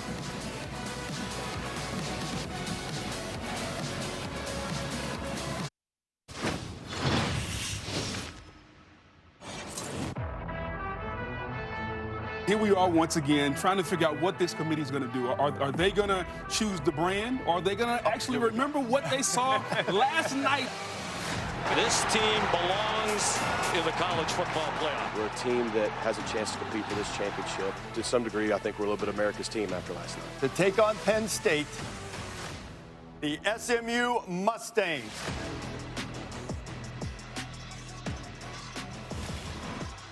The decision of the committee to let SMU in was certainly one that was met with some resistance, particularly from SEC country. And with the performance so far, I'm sure the discussion already is about whether or not SMU should have gotten in over Alabama. And their performance so far in this game doesn't discredit what they did during the regular season any more than a good performance validates performance or inclusion into the college football playoff. Mark, I feel like the discourse that we're going to invariably have. It's coming. It's coming. And it's unfair to SMU. What they did during the regular season proved that they deserved a shot to come up the Happy Valley and play. They've had a bad day so far, but still time to rectify.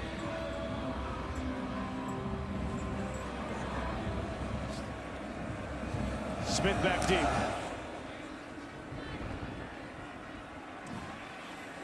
From the 7-yard line, Rashard Smith made a couple of guys miss, and a nice return out to the 30-yard line where it'll be 1st and 10. The biggest issue I see with the college football playoff and selection is these super leagues, and you have uneven scheduling within the league. SMU did not play Miami this year. SMU did not play Syracuse. Those teams are 3 and 4 in the ACC. They also didn't play Georgia Tech. I'm not convinced that SMU is the 2nd best team in the ACC, and you can say the same thing for a bunch of the other conferences. Yeah, when you have unbalanced schedules, Q, you bring up a great point. Blitz off the edge, the pass complete to Roderick Daniels, and Daniels is out close to another SMU first down. Well, guys, I got to be honest with you. Mentioning the scheduling, when you went away from divisions, it was inevitable. Not all schedules are created equal.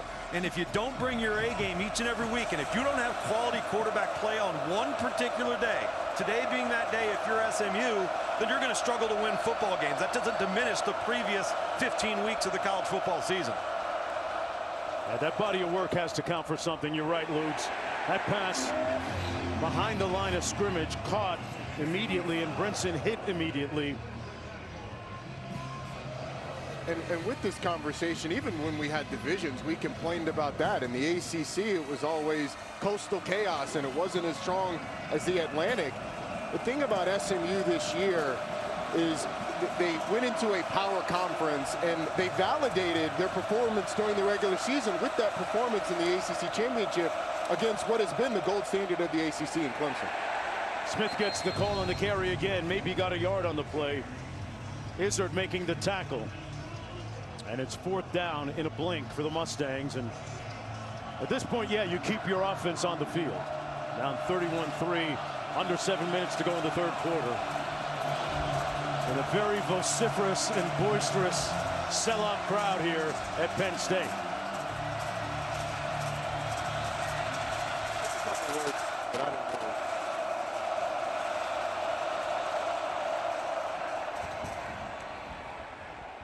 And they're going to pick up the 1st down at the 40-yard line. Rashard Smith. There have been a bunch of guys from the University of Miami transferred to SMU. Yeah. The run there quieted this vociferous crowd. Have been hanging around long enough to be able to put that one into a sentence. Yeah, it's loud. Up top, flag down. The pass incomplete, intended for Brinson, who was working against Collins.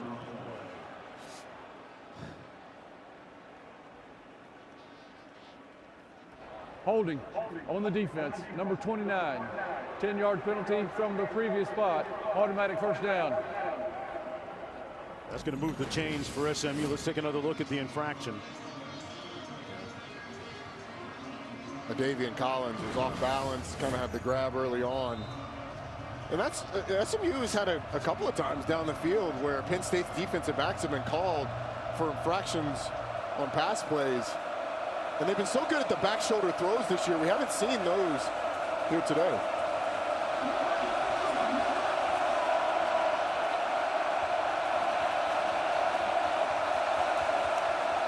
Play clock at 4, and they finally snap it. Going to keep it between the tackles. L.J. Johnson Jr. stopped by Thomas. Picked up 4 on the play. Under 6 minutes to go in the 3rd.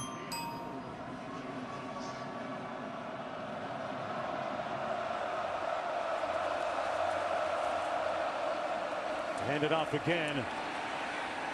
A nice bit of running again by L.J. Johnson Jr. In for Rashard Smith. They move the chains again. Hey, the College Football Playoff Foundation and ESPN continue to support teachers and coaches during the college football postseason. The Touchdown for Teachers initiative will invest over $300,000 in resources for teachers and coaches, donating $1,000 for every touchdown scored. And the pass complete to the 15. And the Fun Teachers and Coaches projects focus on sports and fitness, Visit touchdownforteachers.org for more information. A 22-yard gain. Hudson making the catch. Kevin Jennings directing traffic there, imploring Jordan Hudson to come back towards him, so he had a window to throw it into. And there you saw the ability of Kevin Jennings to throw accurately on the run. He's going to have to use all the tools in his box right now. Jennings reverses course. Complete. Smith still on his feet and stopped up at about the 2-yard line. So it'll be 1st and goal for the Mustangs. How about that throw? He dropped down at a different angle, didn't he? Yeah, and then the catch by Rashard Smith. We're going to have a flag down on the field. Jennings brought his team back from down 17 in the 4th quarter against Clemson.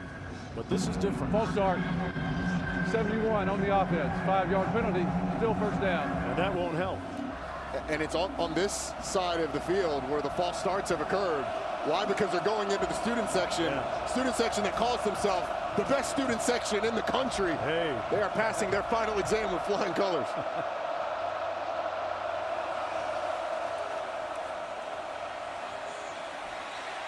Oh, Jennings with a nice move in the open field. Pulls! And behind his intended receiver, incomplete. Sends up 2nd and goal. Rashard Smith closely covered in the end zone. He didn't have much of a chance at it. Kevin Jennings put Zane Durant in a bit of a blender in the open field. 10th play of the drive coming up for the Mustangs here.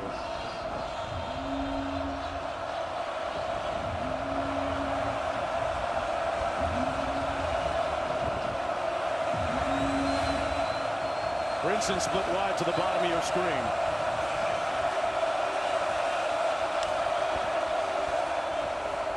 Jennings pulls into the end zone.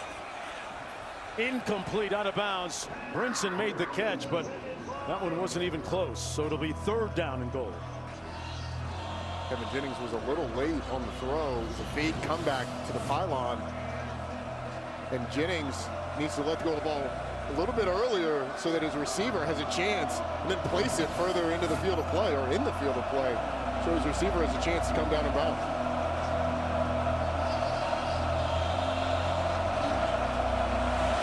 You have to assume that this is 4th down territory.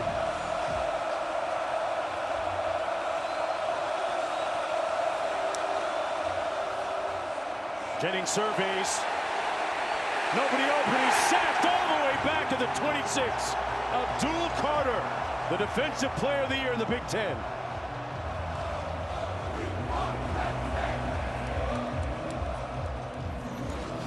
He's been a problem all year long, and he's been a problem today for Savion Byrd. Man. Right around him like he wasn't even there. And then Kevin Jennings tries to shimmy forward, shimmy back. No shimmying away from number 11. That's his 11th sack of the season. A long field goal coming up. And it's no good.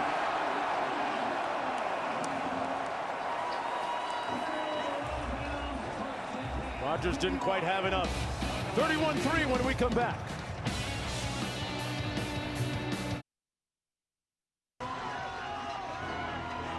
Unrivaled is coming to TNT Sports, a new league set to revolutionize 3-on-3 basketball.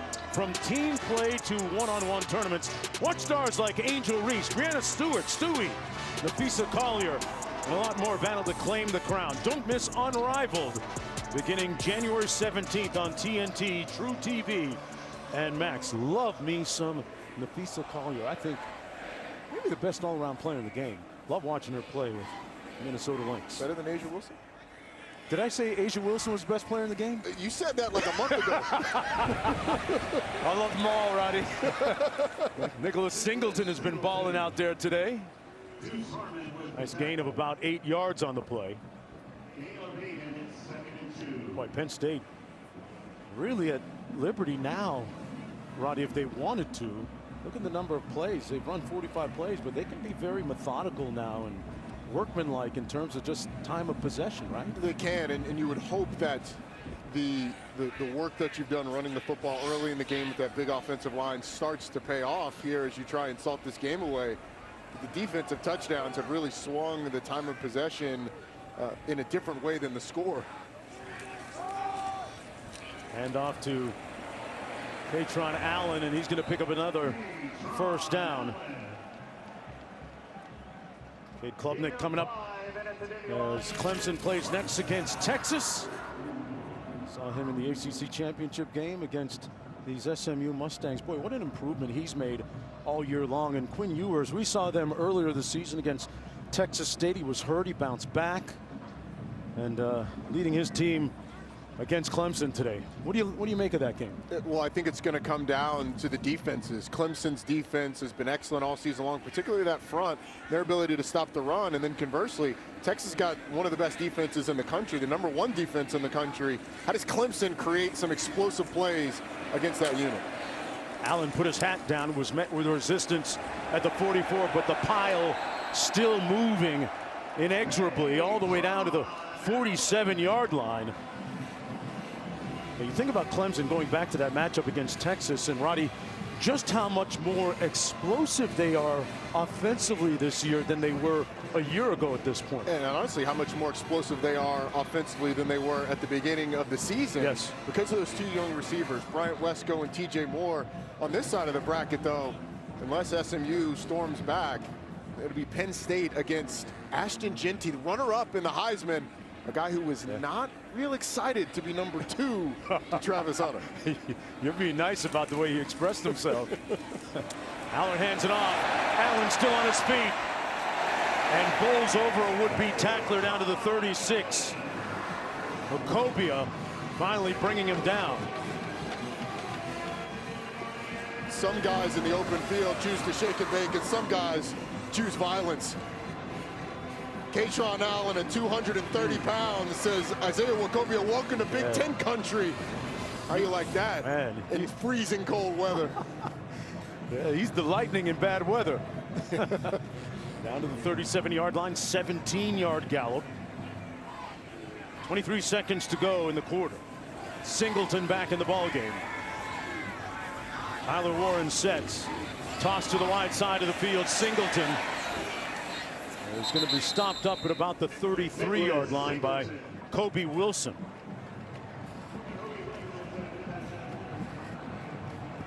And that's going to do it for the third quarter of play. That's the end of the third quarter. 45 minutes in the books. One of these teams will move on to take on Boise State after the fourth quarter. It's been all happy here in Happy Valley in this new era of college football. Back with the fourth quarter in just a second. I'm so iconic. Welcome back for the start of the fourth quarter here at Penn State as the Nittany Lions in control 31-3 right now as we begin the period. Mark Jones alongside Roddy Jones, Quint Kesnick, Tom Luganville down in the field. This is Katron Allen. Wow. Interminable energy and effort on that run. Picks up enough to get the first down. Finally stopped up by Kilgore. A 6-yard gain by Katron Allen, and we have a player slow to get up being tended to by the athletic training staff. We'll be right back.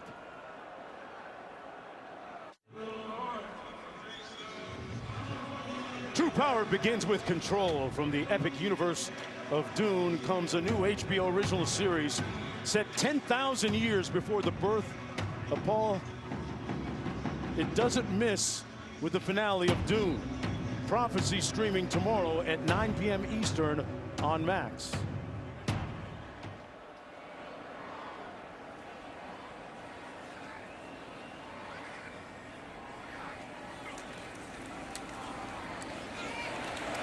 Another run by Singleton. Down to the 10, still on his feet. Down to the 9-yard line. First and goal. An 18-yard run. Both tight ends to the same side, and Khalil Dinkins and Tyler Warren, helped out by Drew Shelton, open up a massive hole on the left side of that offensive line. Get you somebody who can do it all. And honestly, Penn State's got two tight ends that can do it all. Because Tyler Warren gets all the pub, but Khalil Dinkins does most of the dirty work. Right. Or does dirty work most of the time, but can catch the ball as well. An excellent tight end room. These Nittany Lions are. Folks, you got to go on YouTube and check out Tyler Warren's high school basketball highlights. They're going to run it on the ground with Allen inside the 5. Down to about the 3-yard line. A 5-yard gain.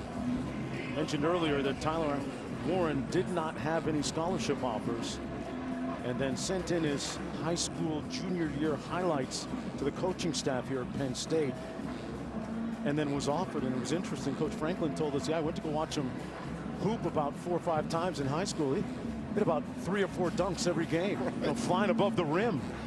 That's the kind of athlete that he is. And so often you hear stories from these head coaches about how seeing a guy on a basketball court, you can project how he'll translate at the next level. Again, Tyler Warren was a high school quarterback, and so you didn't get to see Penn State. They're first. You didn't get to see everything that translates to a tight end position. But you've seen one of the best tight ends in the country, and a guy who didn't start full-time for him a year ago, playing behind Theo Johnson. Luke's has more. What do you have, Luke? Yeah, you know, when you talk to coaches across America and they're recruiting, and if you lined up 10 players at a position and 8 of those 10 don't play another sport and the other 2 do, and it's all equal, they're taking the guy that plays multiple sports. Coaches love wrestlers in the offensive and defensive line, basketball players in all positions, track and field performers, different sets of hand-eye coordination, all the things that you'd love to have, because that makes you a well-rounded player, which is why Tyler Warren is what he is now. Gotta love it. What was your second sport, Roddy? Baseball. Okay. I just assumed you had one, you see? Yeah, I wasn't afraid to ask. In the outfield. Looking at second and goal. They're going to smash it straight ahead. Touchdown, Allen.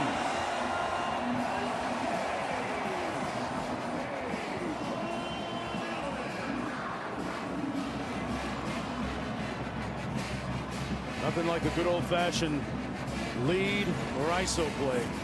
And how about this formation? Defense is coming out thinking, what's going on? Then Penn State shifts. It's like, hey, what's going on is we're going to run it right at you. Power run right downhill into the end zone.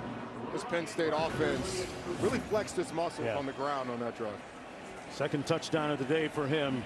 Allen, the power component of the power and speed combo with him and Singleton.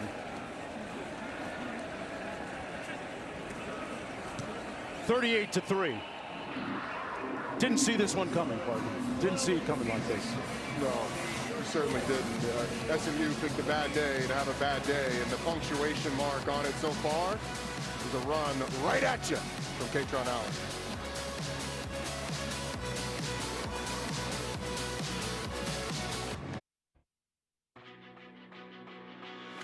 The College Football Playoff First Round is presented by Allstate. You're in good hands. Do you think that that young man has something to anesthetize himself from the cold weather? That was a big word. I'm not really sure if he does or doesn't. All I know is the 2 women next to him are looking like, man, I'll take another layer. Yeah, somebody come get your boy. On the kick return, this is Brashard Smith. Brought down shy of the 25-yard line at about the 21. Flag down on the play as well. SMU came out on the first drive of the third quarter and kicked itself a field goal. But you have the feeling they had to have a much better third quarter than the one they just had to stay in this football game. Let's get the call here from the officials.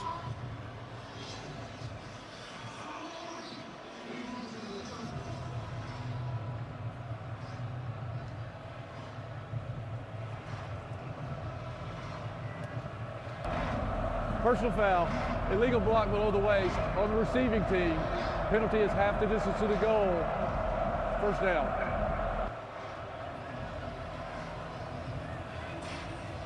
They're going to move it back a little bit. Just under 13 minutes to go here in the fourth and final quarter. Winner of this game will take on Boise State. I'm looking forward to seeing what Genty is going to play like in that next game. You alluded to his remarks in wake of not winning the Heisman. Might have him play like he has something to prove. So.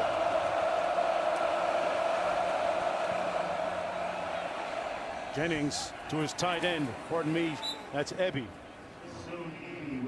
Stone Eby with the catch and run. You look at how this Penn State defense matches up with Boise. It's a defense with the 9th best rush defense in the entire country. So that Boise offense, I'm sure Spencer Danielson, the head coach, Dirk Cutter, the offensive coordinator, spent a long time in the NFL as a head coach and as a coordinator, and I bet they're already starting to cut up that Penn State film and figure out how to get Ashton Genty in the best positions to succeed. These Penn State linebackers, they're pretty good at coming downhill, filling those gaps. They are, and look, they're stout up front. They've got great players on the edge, but it comes down to execution. And honestly, SMU was able to move the ball, but quarterback execution has just not been consistent for SMU. And when it has been off, it hasn't just been a little off. It's been catastrophic. Completes the pass that time to Keyshawn Smith for 9 yards. Out to the 26-yard line, first down and 10. Jennings down the sidelines, incomplete. His defender fell down, a golden opportunity, but Hudson couldn't squeeze it. So second down and 10. The first time we've seen that back shoulder throw. And almost completed, but quite there.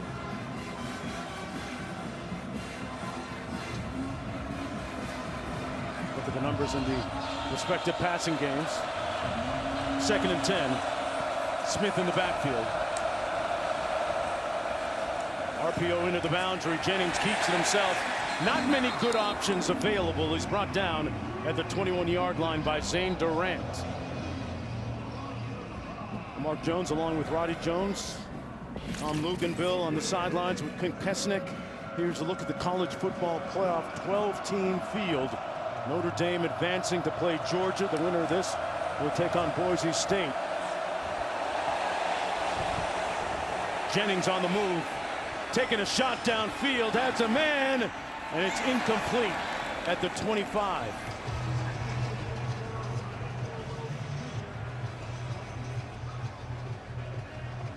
Here's a look at the college football playoff rankings brought to you by AT&T and Tennessee, Ohio State coming up. Clemson, Texas next. So far, the games haven't been the level of competitiveness that we would have liked, but I would implore people to take a step back just a little bit. Let's wait until the first round plays out. It's too late. The horse is out of the barn. Yes, it is. Hey, even in the 14 format, we saw blowouts. Yes. In those early games. We saw blowouts in the national championship game.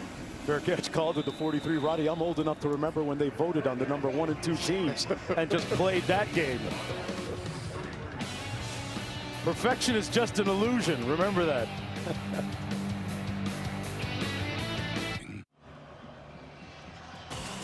You're watching the college football playoff first round presented by Allstate.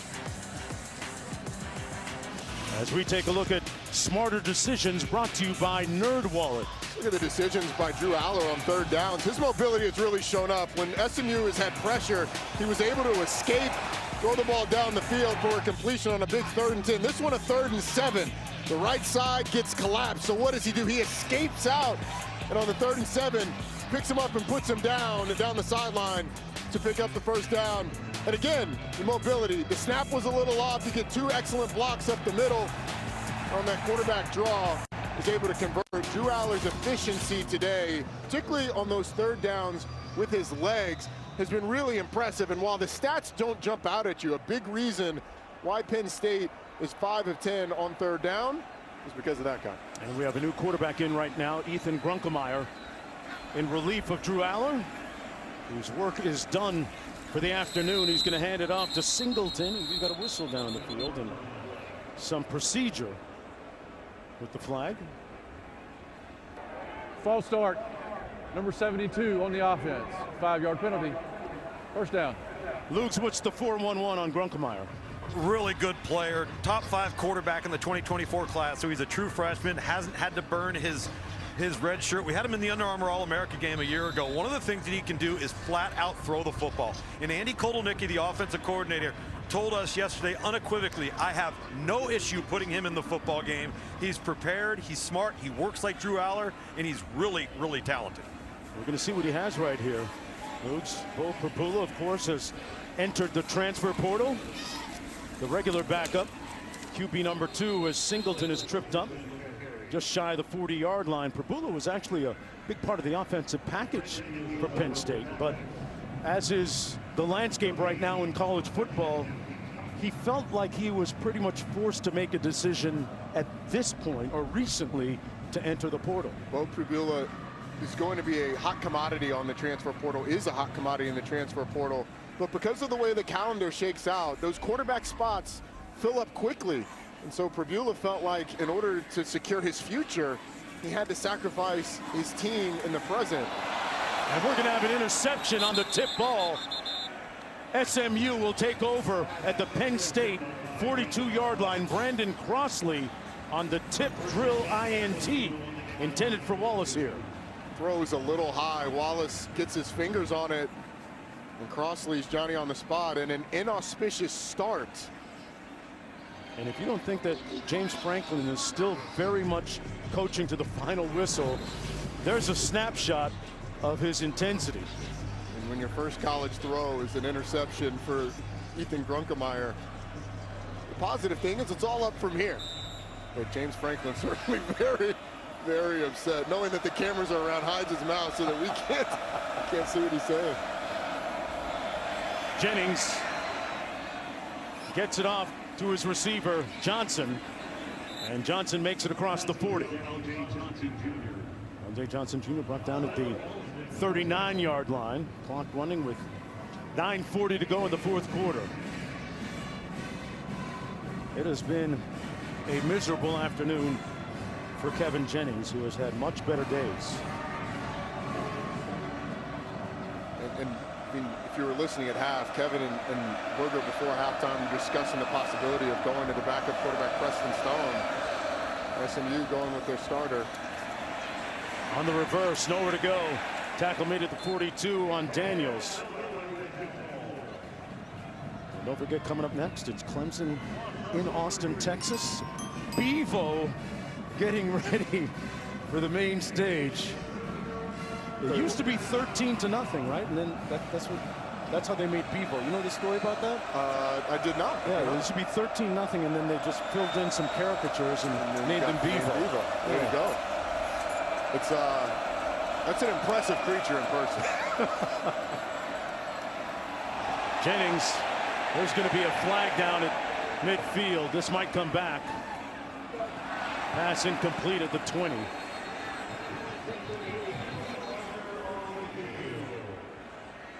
And this is starting to resemble a 2 a.m. shift at Waffle House. It's a little sloppy down there right now. I was thinking you were going with delicious.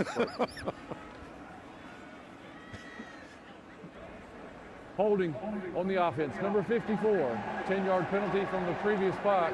Replay, third down. Hey, but don't sleep on the number 2 combo at Waffle House. Okay, All-star at 2 a.m. Nothing hits like you it. Already Nothing know. hits quite like it. You already know. Penn State hit SMU with everything today.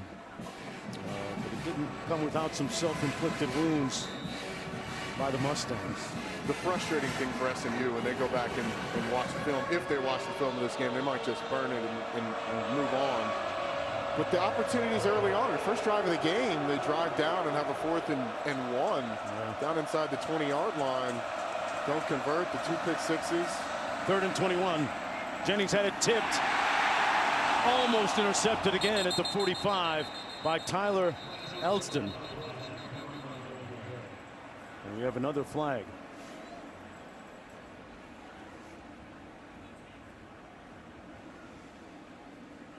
tell you, one of the most impressive things right now is that this whiteout crowd is Personal still foul. largely Roughing the here. passer on the defense, number 33. 15-yard penalty from the previous spot. Automatic first down. That's going to give the Mustangs a break. Tonight, Dennis Sutton a little bit late to arrive at the quarterback, and then Kevin Jennings ends up on the ground. James Franklin handling that flag a little bit better than he's handled some previous mistakes. Yeah, you might say that. In the half.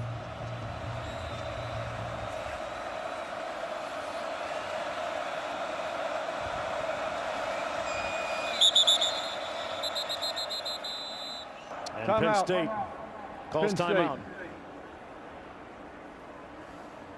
This will be a 30-second timeout.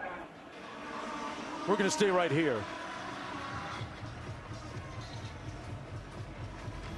Coach Franklin was incensed a moment ago on the sideline, Q. James Franklin just put it into afterburst here on the far sideline, running about a 15-yard sprint to call that timeout. I wonder if he's got a GPS on him, because we saw at their Friday practice, this Penn State program uses a GPS system. It's called Fast Friday, where they want the players to hit 90% of their max speed. They lined up, they did a bunch of 40-yard bursts, and up on a big screen, Roddy and I witnessed, said Roddy Jones, 21 miles an hour, 96%. But the players could see that they're actually hitting their peak. And to me, it's just amazing science to tell you that these guys are fresh and ready in December. Well, they use that speed today, Q, on both sides of the football.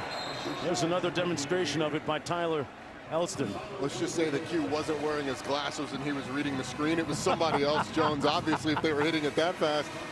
But it was really cool to see the science behind it. Drew Aller told us when we spoke to him before that practice that everybody, even the quarterbacks, are expected to hit 90% of their max velocity. And to see the guys talking about the immediate feedback that they had was really kind of cool. Yeah. Great to use the science. Jennings sets up the screen, complete at the 35. That's Roderick Daniels with nowhere to go, bottled up short of the first down by mere inches. With under 8 minutes to go, picked up 7 on the play. Should also recognize that this performance by Penn State, there's so much pressure on Penn State coming into this game with a home playoff game against an ACC team that previously was in the American Conference. Boise State looming in the next round. There's a lot of pressure for them to get the job done here today. They absolutely took care of business. Jennings down the middle of the field, got a man. Touchdown, SMU, Daniels. He threw a laser.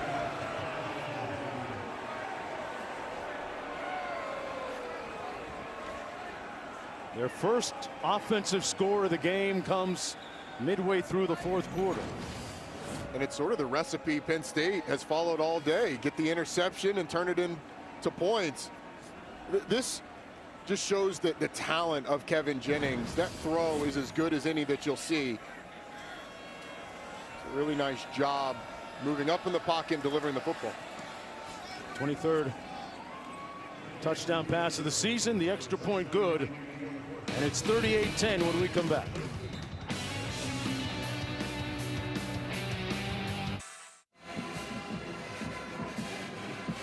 Welcome back, everyone, to Penn State.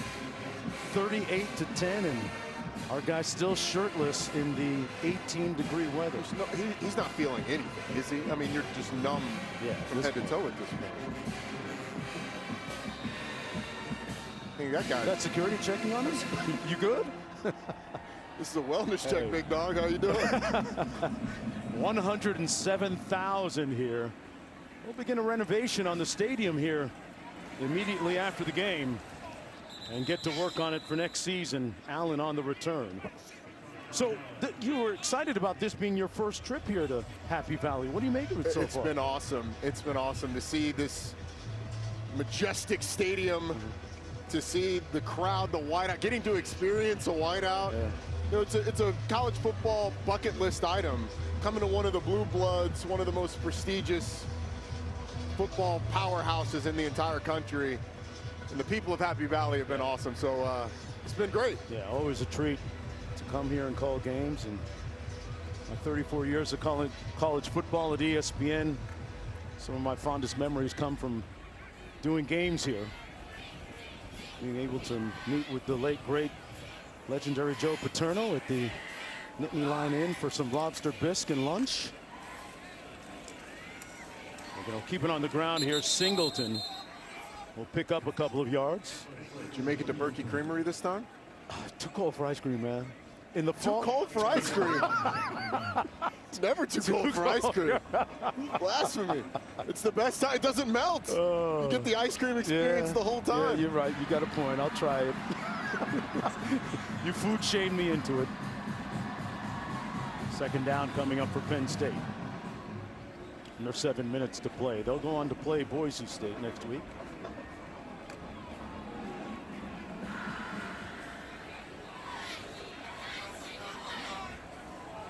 Ethan Grunkemeyer in on his second series. Threw an interception earlier. He hands it off this time to Corey Smith out of the backfield. Smith stays on his feet and makes it out to the 10-yard line for a gain of 1. Verbo is giving you the chance to win 4 tickets to the 2025 CFP National Championship on January 20th and $15,000 in one key cash. Scan the QR code to enter. And by the way, I do like, in keeping what we were talking about, you come to Penn State, us being here, I like the first round games being on campus. It's been awesome spectacles. And look, it has played into the way the games have played out. It looked like yesterday at Notre Dame, the moment and the environment was big for Indiana. And here today, temperatures in the 20s, real feel, in the teens. And students showing up still. Students showing up. Because remember, they're not in class right now. You have to imagine that played into SMU's performance here today, at least in some way, certainly on the field with some of the false starts down near the student section. It reminds me of the NFL wild card round where weather's a factor, home field advantage is a factor, and that's compelling going forward. Whether you're a northern team or a southern team, you rally your crowd, and so far in this first round, we've seen a home field advantage be significant. I'd say if I was Tony Petitti, commissioner of the Big Ten, I'd be lobbying for everything to be on home campuses because the colder it is, the more it suits his teams. Out to the 26-yard line. Corey Smith. I said it at the top of the show that the average starting temperature at kickoff for SMU this year was 72 degrees. They know they're not in Dallas right now. Look, SMU's not going to blame the cold or the environment. They didn't play well today, and they didn't play well in crucial situations and crucial moments, and those crucial moments were really the worst case scenarios of what could have happened, interceptions turning into points. 2nd and 3. It's going to be Corey Smith again. Got back to the line of scrimmage. Put Martin actually on the carry, and Coach Swinney coming up next against the Texas Longhorns and Coach Sarkisian. His quarterback, Cade Klubnik, returns home to Austin. Went to Westlake High School in Austin, same high school as Drew Brees and Nick Foles and Sam Ehlinger. He goes back to his hometown to play against the Texas Longhorns. You just wonder what those emotions are like. And how many tickets he had to round up. So apparently it was only 50. Okay. Oh, that's going to be a loss by Corey Smith.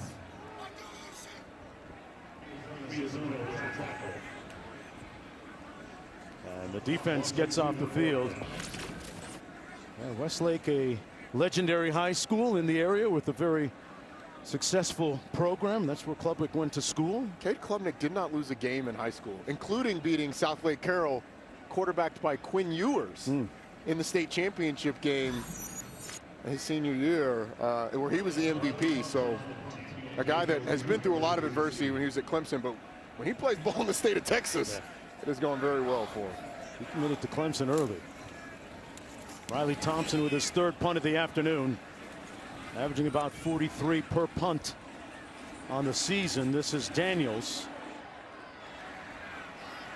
Daniels still on his feet, battling out to the 47-yard line. It will be 1st and 10 from there.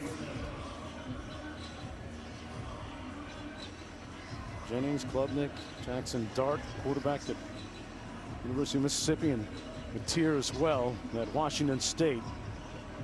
3,000 yards, 350 rushing yards this season. That is a very exclusive and unique club to belong to.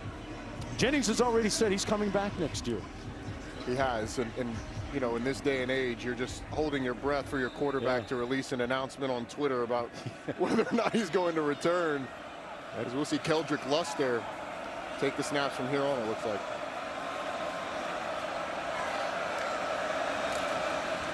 They're going to keep it on the ground and hand it off to McFall. Got back to the line of scrimmage. Now for today's Capital One rewarding performance. How about Abdul Carter, who's been phenomenal. Matched up against Savion Byrd, goes around him like he was a traffic cone, and then the rest of that defensive line collapses to make the play. Abdul Carter, we knew was going to be a problem coming into this game, is the timing of the snap off, and it actually looked like it hit Keyshawn Smith and didn't go anywhere. The next in line of number 11s here at Penn State. Think about all the great linebackers that have played here and defensive players. 2-minute timeout. Had a chance to visit with Matt McMillan a little bit earlier here in the booth. Former Penn State great. 2-minute timeout. Back after this.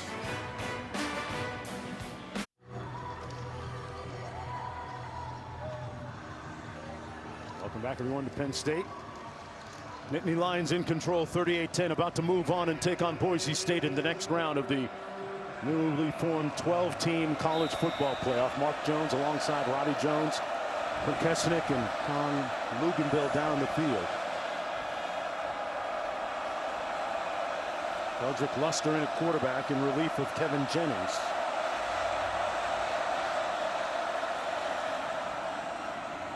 Luster taking a shot downfield into traffic, and it's almost picked off at the 18-yard line. Good safety play and help. Lane coming over to knock that loose. Sets up a 4th down, and they'll punt it away. You know, we talked about Kevin Jennings already saying that he'll return next year. And it's such that, you know, head coaches right now are managing a lot of different variables, re-recruiting their own players, getting commitments from them to come back, hosting official visits for prospects and recruits, and also dealing with NIL and other things. It's a very busy time on the calendar right now for coaches and administrators. It's as hectic as it ever has been. And the people managing it are the ones in the college football playoff. And now let's look at college football playoff rankings brought to you by AT&T. And Penn State is in a situation where I think their fans have to be thinking, why can't we go on a run in this thing? Right. You're going to get Boise State in the next round. While Boise State an excellent team, I think the offense will feel good about their matchup against Boise's defense, particularly when you look at the statistics. You could get Notre Dame, who has struggled to throw the ball consistently this year, or a Georgia team that could be without Carson Beck, their starting quarterback in the semifinals. Sounds like you're agreeing with the somewhat consensus that feels that they have a very favorable route along the path. All of these teams are good. However, I would much rather see a Boise State team and a Georgia team that's banged up, or a Notre Dame team that, while they are playing extremely well, can be one-dimensional on offense than I would, let's say, Oregon, who hasn't lost a game this year. It's not taken away from, obviously, Boise in the season that they've had, which was excellent. Played Oregon right down to the wire. All of these teams are good, but Penn State, they're a good football team too. And if that defense and that pass rush plays well, why not? As we take a look at that bracket, right, I love what Kenny Dillingham has done at Arizona State this year. They're my sleeper in the entire college football playoff. And Scadaboo at tailback is one of the most dictatorial and imperious ball carriers in the entire country. He's so much fun to watch. So it's going to be great to watch this 12-team college football play out over the next several weeks. 24 seconds to play. And they keep it on the ground up the middle. Martin Jr. on the run, and that should do it. Penn State is going to win 38-10 and move on to play the Broncos. That ties a school record with their 12th win of the season. Tyler Warren, as always, a big factor in their success offensively, but it was the defense that made the early and indelible impression on this game, setting the tone and tenor for the rest of the afternoon. And what a statement by this Penn State team to start their run in this college football playoff. A lot of pressure coming in. A lot of people saying, hey, James Franklin has struggled in the big games. Well, this Penn State team under James Franklin has not struggled when they are favorites. They win those games with regularity, and they took care of business with an emphatic win today. And he's downstairs with Q right now. Congratulations, Coach. Win number 100, really special. How do you best describe the play of your defense, especially in the first half?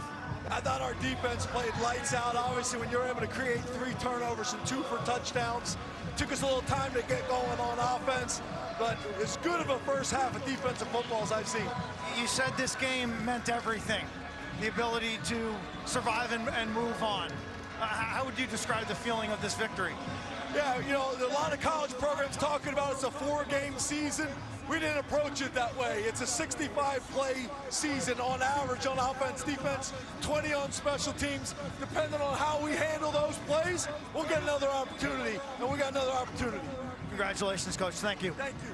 They live to play another 65 plays, according to Coach Franklin, against Boise State as they vanquish SMU.